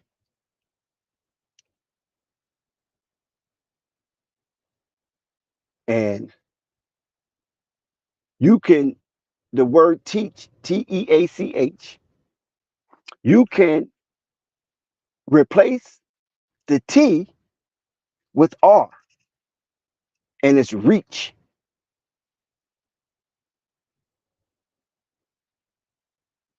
So when you're teaching, you are engaging in reaching. And once you reach the individual that you're targeting, that information, what we call seed dropping, you have to cultivate it until it's harvest time. Especially if that individual is constantly around you and has succumbed to your fear sphere of influence. And when you're reaching, you want to eradicate fear. That's one of the first things you do as a teacher is to take away fear. Because once you take away the fear, then you open the possibilities to an unlimited journey. That's why it's important. When you're teaching, you're reaching. And the first thing you want to do once you make contact with the individual psyche, you have to remove fear. And this is what Coach Prime is engaged in. He wants to remove fear from these young men, not only for the football situation, so they can go out and, collide with the other team, their opponents, and hopefully separate their helmet or the ball, whatever comes first. But if you constantly complaining, if you constantly being a purveyor of victimhood, you not eradicating fear, you are inserting fear. And that's backwards because we're not supposed to fear nothing but the divine.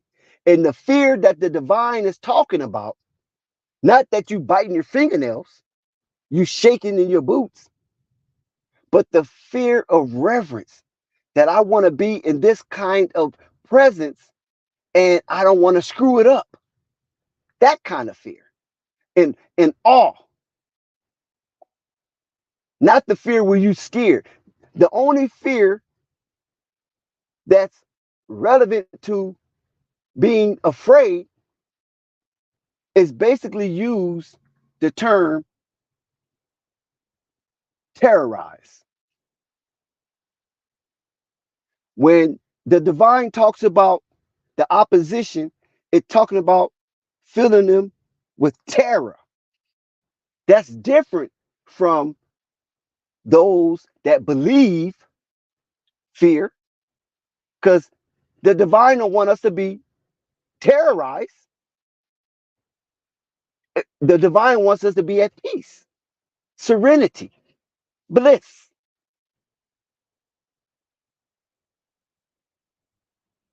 So try your best not to be a canvas of complaints. If that was you, fight hard. Listen, this is what I did. I'm just going to tell you something what I did. When I removed myself from the slate of complaining, finger pointing, and accusing and deflecting, I went into the mirror, cut on the light, looked my reflection in the eye without blinking as long as I could, eyes wide open, focus, and start mentioning positive affirmation. And let me tell you, oh my God, does it work? When you start facing yourself, who is the most difficult person that you can face is yourself. Ain't the police, ain't the government, ain't your neighbor, ain't your girl, ain't your kids, ain't your parents. The most difficult person that you will ever face is yourself. Because we like to present a facade about who and what we are. And we lie a lot to protect our facade. Our facade is a defense mechanism to shelter our fear. And that's why the first thing you want to get rid of is fear. Because once you get rid of fear, you remove the self defense mechanism that is used improperly.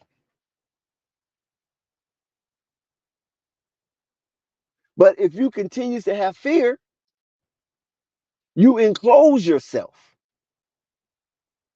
If you don't face the man in the mirror, like Michael Jackson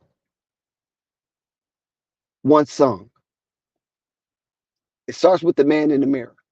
If you don't face this reflection and vehemently, not softly, not cowardly, but vehemently speak positive affirmation. And if you're by yourself, up the decibels. If you are by yourself, up the decibels. And when you look into that mirror and you claim your purpose and you compliment your claimed purpose with affirmation, you will start to see those things come into fruition. Now, they might come in incremental steps, but you have to recognize it. It's almost like this. A lot of us feel we need more money to be able to pursue our endeavors and complete a peaceful lifestyle. And you want affirmation to enhance your financial situation. And you start that journey. I can't say how much it's going to come, but if you do that and you look in the mirror and you say, I want this, I want to accomplish this, blah, blah, blah, blah, I need money, blah, blah, et cetera, et cetera, et cetera, right? And you go outside and you see a penny on the ground, are you going to pass it up? If you go outside and you see a nickel on the ground, are you going to pass it up? Because if you do, you have actually set yourself in reverse after the process of doing your affirmation and you go outside and you see a penny on the ground, that's 1 cent more added to your wealth than you had prior to coming outside. A nickel, a dime, a quarter. You're like, I ain't finna touch that money. I don't know who put that money there. This is how it works. That's the first stage of attracting what you put out there. Some people find $100,000 laid by a trash can or something. It all depends. Some people might find $60 in a jacket that they're about ready to wash and didn't know $60 in the jacket. I don't know how it comes to you. I don't know. I can't tell you how it's going to come, but I know it works. I know it works. Somebody might give you an item that's worth something, and you might not like the item. It might not suit you, but you can take that item, take it to the pawn shop, or try to sell it at an auction or whatever. That's wealth that has been aggregated to you. But these things do not work if you fill yourself up, if you are festered with fear, hate, and despair. All that does is make your situation more stressful. So you have to get rid of those monkeys on your back. You got to get rid of those burdens because they're nothing but impediments to the soul. And don't let nobody feed you that garbage. I'm not saying that you can't listen to someone's situation, someone's problems, someone's burden. I'm not saying that. I'm not excusing you for that. But you can't allow that kind of information to constantly seep into your ear and become a part of the hemisphere of your head and your brain. You cannot allow that. You hear them out, you give them a solution from the best information available, and then be gone with it. But if they constantly parading hatefulness without solution, then you already know what it is.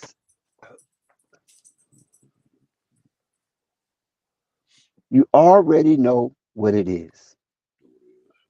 And that's something that we just cannot continue to do because that is basically illogical, especially if you feel you want to be part of a civilized society. We cannot continue being ratchet minded and hurling unnecessary insults towards people who are striving to accomplish their goals. I don't know what your goal is. I'm just hoping your goal is rightfully directed and with righteous intentions. Because regardless of what your goal is, and you pursuing that, if it's right, we're gonna meet in the crossroads. We're gonna cross each other's path. That's just how the divine is designed. We're gonna be part of the huddle eventually, because right is right and wrong is wrong. And right is gonna attract.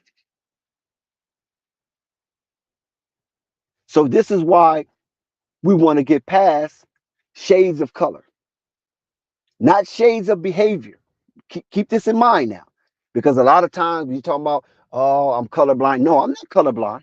I know color. Hell, that is so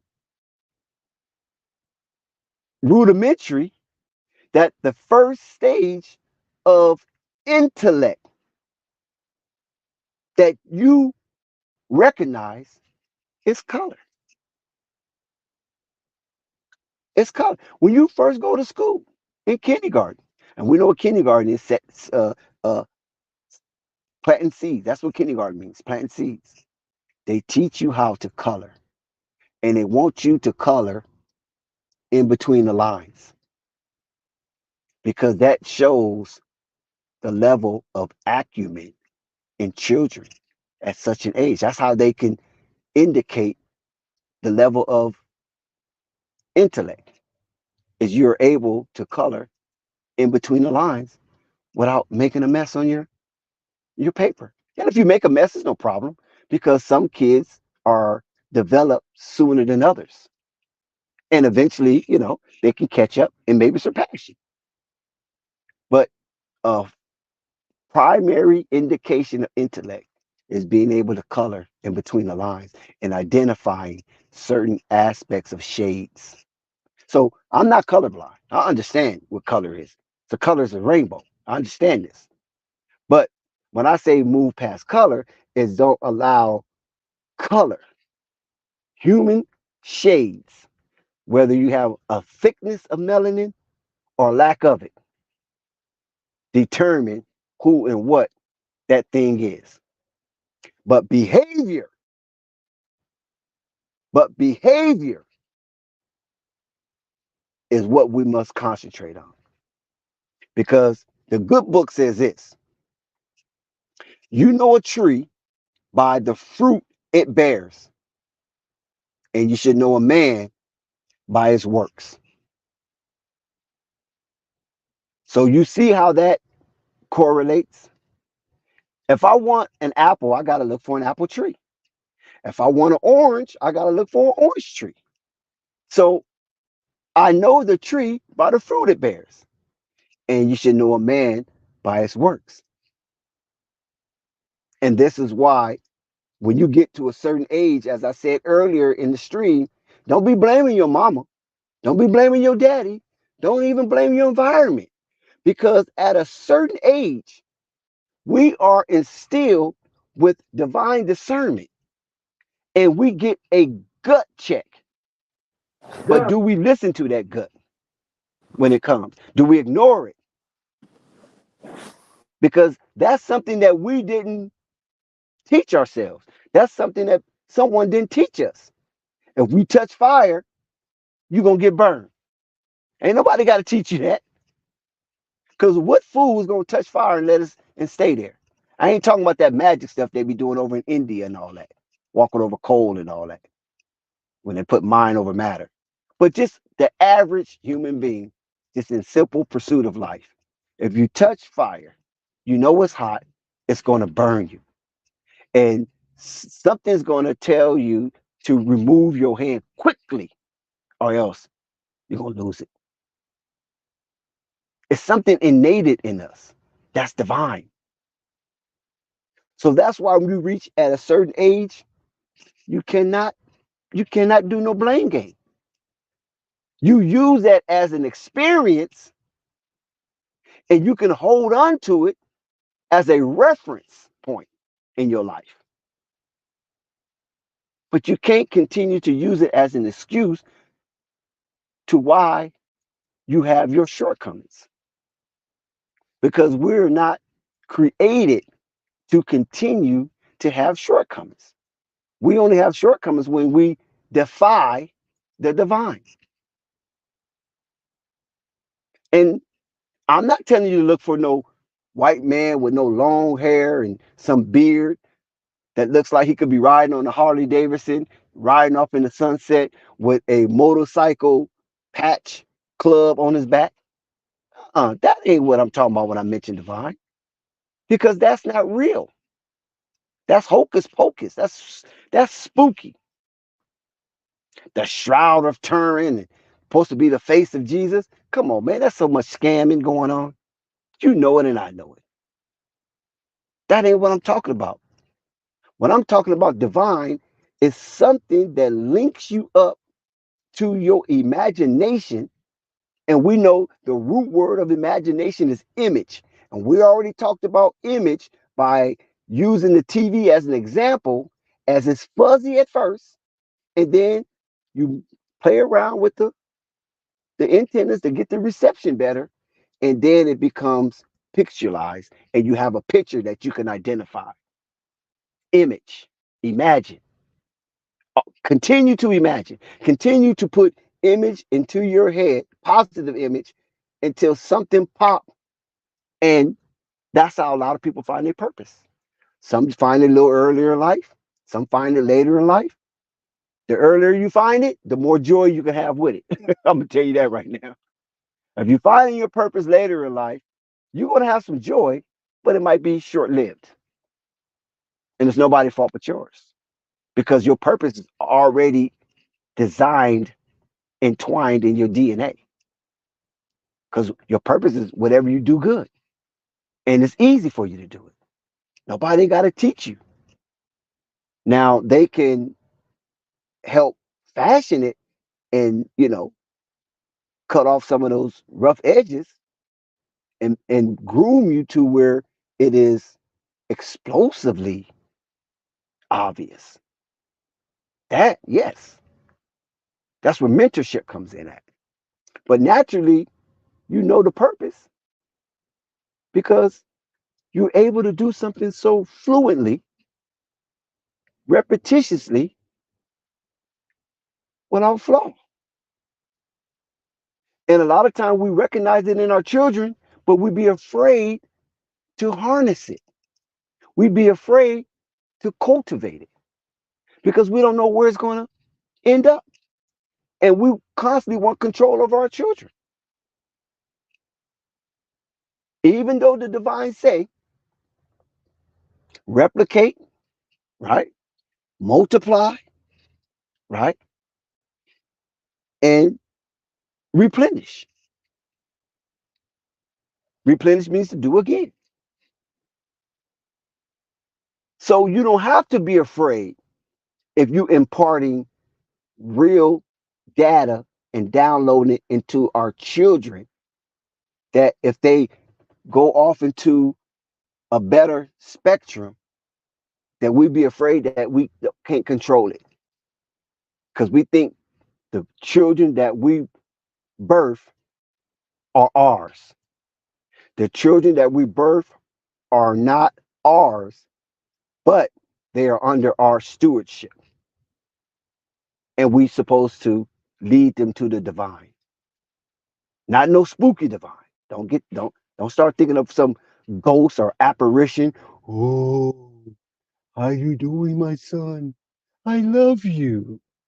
You're my chosen. Ain't no crap like that. And this is why we're in the funk that we in, because we keep looking for spooky stuff. I don't care how often you look up, you ain't gonna see nothing but stars and planets.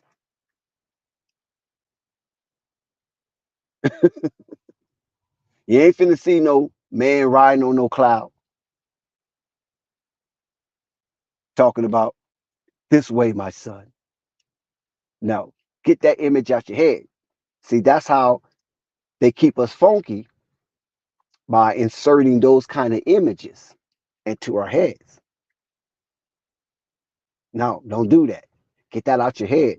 We already have been divinely instructed that the kingdom is not up, because man done been up. The kingdom is not down. Man done been down. But the kingdom is within you. That's where the kingdom is. The kingdom is within you, and you have to bring it out. And that's what purpose is all about. Living a purposeful life, because you are extricating the kingdom that was imagined in your head, and now you bring it into fruition, and you're seeing it as it unfolds. Ain't nothing spooky. Everything you need is in you. Everything's out there is inside you. All you have to do is be ready to put in the work, like Coach Prime be saying. We got to be ready to go to work. We have to be miners of ourselves. We have to be miners, MINNER, miners of ourselves. We have to get our equipment and go mining for the gold.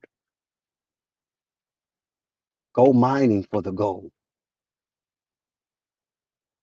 And this is why I enjoy Coach Prime dealing with the black and the gold.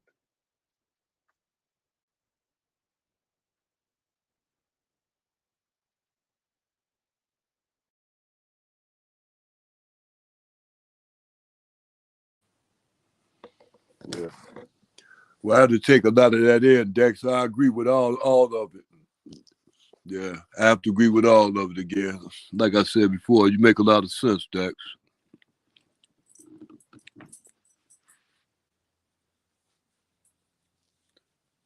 Yeah. So yeah, Dex. Coach Pratt gonna be doing a lot of things out there. I see him doing a lot of things, a lot of positive things also. Yeah, a lot of positive things. I can't wait. I'm I'm staying mindful, and I'm staying close to my TV set to make sure I catch every moment of it.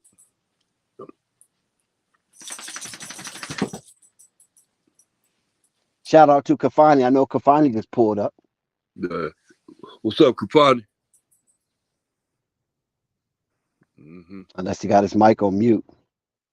Yeah, the Cowboys. Listen, the Cowboys is my team, and they got mollywopped, and I didn't feel comfortable. I was talking to this gentleman in Arby's. I was in Arby's, and I was talking to this brother that was in Arby's, and he's talking about he's a Tom Brady fan, and so we was discussing the game, and I was telling him, I was like, dude, I don't trust Dak Prescott, man. Dak Prescott has never shown me that he can get the job done and close the deal. Anytime he is playing a team of equal status or better, he doesn't get the job done. He doesn't get the job done. And I wish I was still in the man's company, to show them that, see, this is what I tell you, 42-10, you know. And I know Stephen A. Smith gonna have a field day with this. Also, Richard Sherman. When we watch mainstream media, Richard Sherman's gonna have a field day with this, and Stephen A. Smith and Shannon Sharp is gonna have a field day with this because they warned Dallas fan base that this was coming upon them, an avalanche of San Francisco football.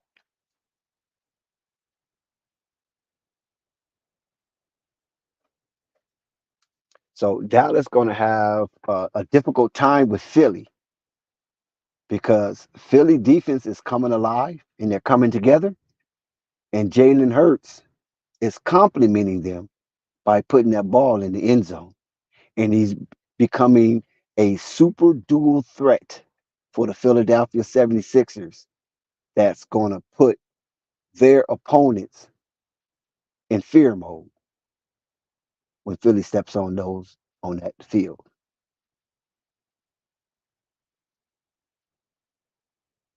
So we had a lot of football on Sunday, as usual. And I hope your team won because my team didn't.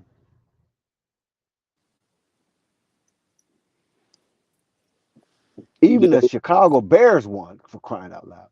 Oh, did they? Yeah, they beat Washington Commanders. Oh, okay. What the Packers do? I'm not sure about the Packers. Uh, Yeah, I'm not sure about them. I'll I, find. I think Atlanta was winning at one point. I don't know if they held on. Hmm. Yeah, I'll find out.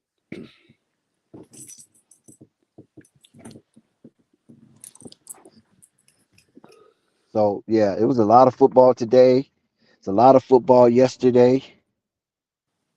The NBA is in preseason. Yeah, they start what, October? The preseason. Oh, okay. This what, okay, when they start the regular season. Oh, the preseason. Oh no, the regular season. I think a week from now, right, or 2 weeks from now. Yeah. After preseason, they take a week off, and then the season Okay. begins. I got you. Yeah, I got you. Hmm.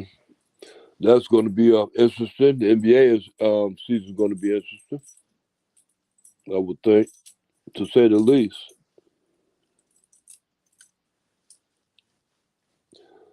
Still finally found out where everybody going except James Harden. He ain't found a home yet.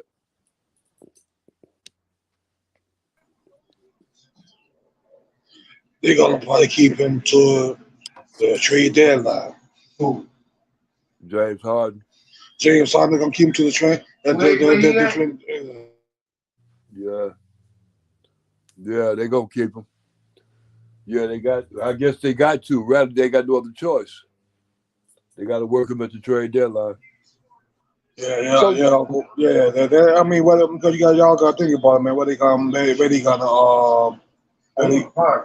gonna send him at? so Yeah. Kafani, what'd you think about the Bulls in Milwaukee game today? The Bulls and who? In Milwaukee, they played today up in Milwaukee. No, I forgot all about the game. How did they do? Oh, they lost. I mean, it's preseason, so I mean, it ain't really much Oh to yes, say. But they didn't win. I think they lost by three, 105, 102, something to that nature. I know Giannis and Dame didn't play. That's why I do know. And Philly lost, but nobody played for really Philly. But I think Tyrese Maxey and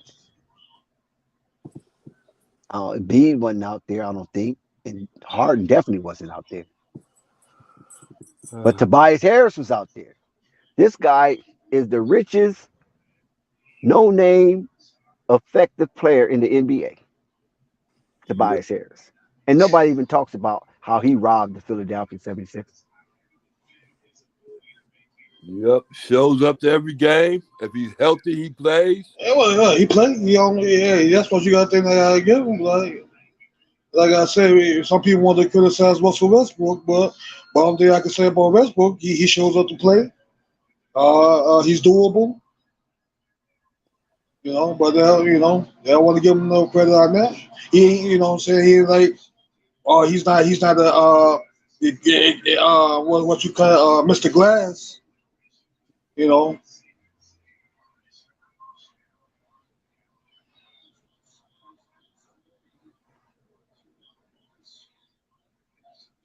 But see, one thing about Westbrook, Calfani, the reason why he gets so much criticism is because his play ain't what it used to be, but you can't tell Russ that. Yeah, but I think he understands that now. I mean, gonna be passing more. I mean, of that explosiveness, he still got it, but how much more longer can he gonna be that explosive before he just start declining? You know. So that's the only reason why Russ get criticized the way he get criticized is because he still feels he's MVP material.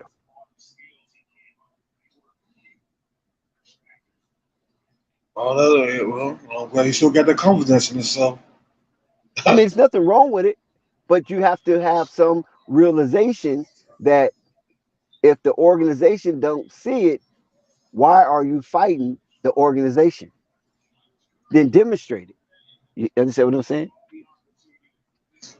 And then when he Yeah, tries to demonstrate it, it goes back to prove that the organization was right initially. That's the only thing with Russ. Outside of that, you would want that type of mentality in your locker room because he can fire you up, fire the team up, and he's going to give it his all on every dribble. Maybe not so much on defense, but offensively and through the course of the game, yes. But he would try on defense. He'll try. He's Russ is kind of, when I seen him play, he's just kind of awkward when it comes to sliding his feet and getting in position. He just doesn't do that well on that. I don't know what it is. Maybe his feet are too big. I don't know. But nevertheless, it just seems difficult for him to slide left to right with swiftness and agility. He seemed kind of stiff when yeah. it comes to that. Well, yeah, he might be one of those players that snuck on probably get a ring. I mean, back in the OKC days, you think they had a chance? If they could have ran them back, probably another one more time or something like that. But that's all you'll never know. With the squad that they had back in that time frame, yeah.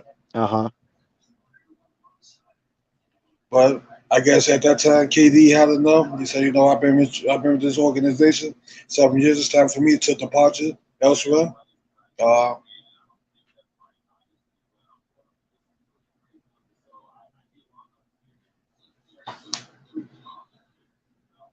I'm saying? I know people, saying the same thing about LeBron once upon a time with the Cleveland. He was with the organization for 7 years and he decided to take his talents to South Beach. A lot of people didn't like that. But at that time, he wanted to beat Kobe. Everybody wanted to beat Kobe at the time because he won two more chips, back to back in that 2009 and the 2010 season. Yeah. So, so So it was. but Kafani, did you watch any games? Man, I was sleep. I mean, some of those games was I was knocked out sleep. Oh, you got your rest today, huh? Yeah, got me a lot of rest. Mm.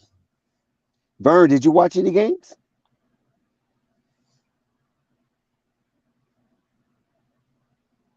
Flight, did you watch any games? I'm the only one that was kind of scouring through the. No,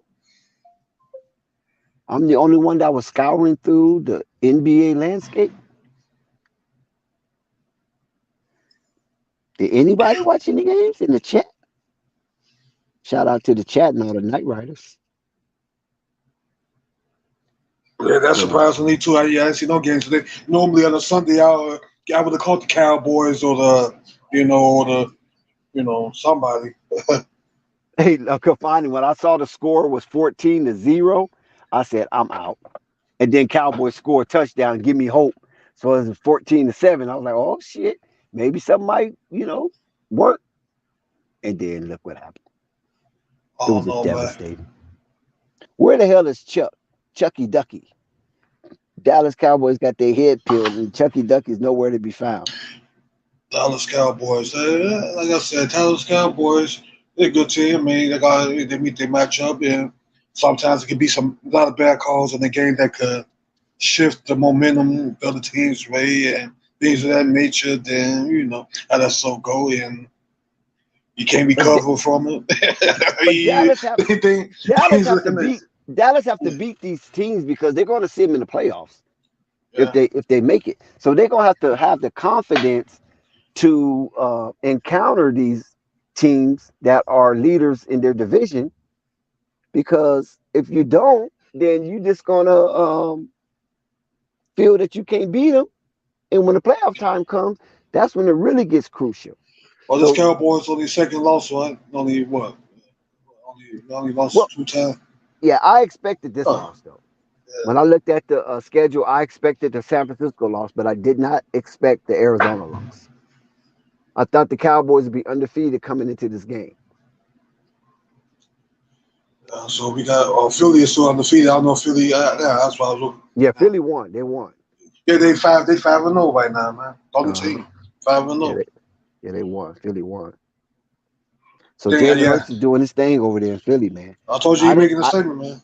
Yeah, He I make. didn't know Jalen Hurts was going to be this good. I ain't gonna lie, because I remember him at Alabama before he went to Oklahoma, and I didn't think he was going to be this good in college. Because at Alabama, he had a lot of limitations. Because the only thing he could do was just run. And then Yeah. Tua took his job. Then he went over to Oklahoma, and Jalen Hurts was in the Heisman race at Oklahoma. He got better. And then when Philly drafted him, I was like, well, he'd probably just be an all right quarterback. But man, this guy is looking top tier. Yeah, he got to the Super Bowl last year. He came up short by a touchdown. Patrick Mahomes got the win. And got the win, and so it looks like he's making a statement. 5-0. Can he? Hopefully, it looks like he on his way back there. He keep on playing like this. You Mhm. know? Yep, no doubt.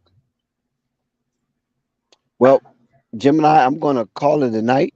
I'm a little exhausted. Flight, flight done put me to work all damn day. Oh man, yeah, you did it. Nobody got shit. All of us was up late yesterday till like what 2, 3 o'clock in the morning. I think when y'all shut it down, man, I went to sleep. I realized I was in the room by myself there. Yeah, yeah, because I got wore out, man. I only got so much energy. I only got so much energy to and then I got wore out. I laid down. So I was listening to the stream and then I was out. Yeah, I was out. So I don't know what Flight wants to do, but I'm going to jump All the off. damn connection in the world. Damn, what was that? All my shit popped up. Is that you, Kafani?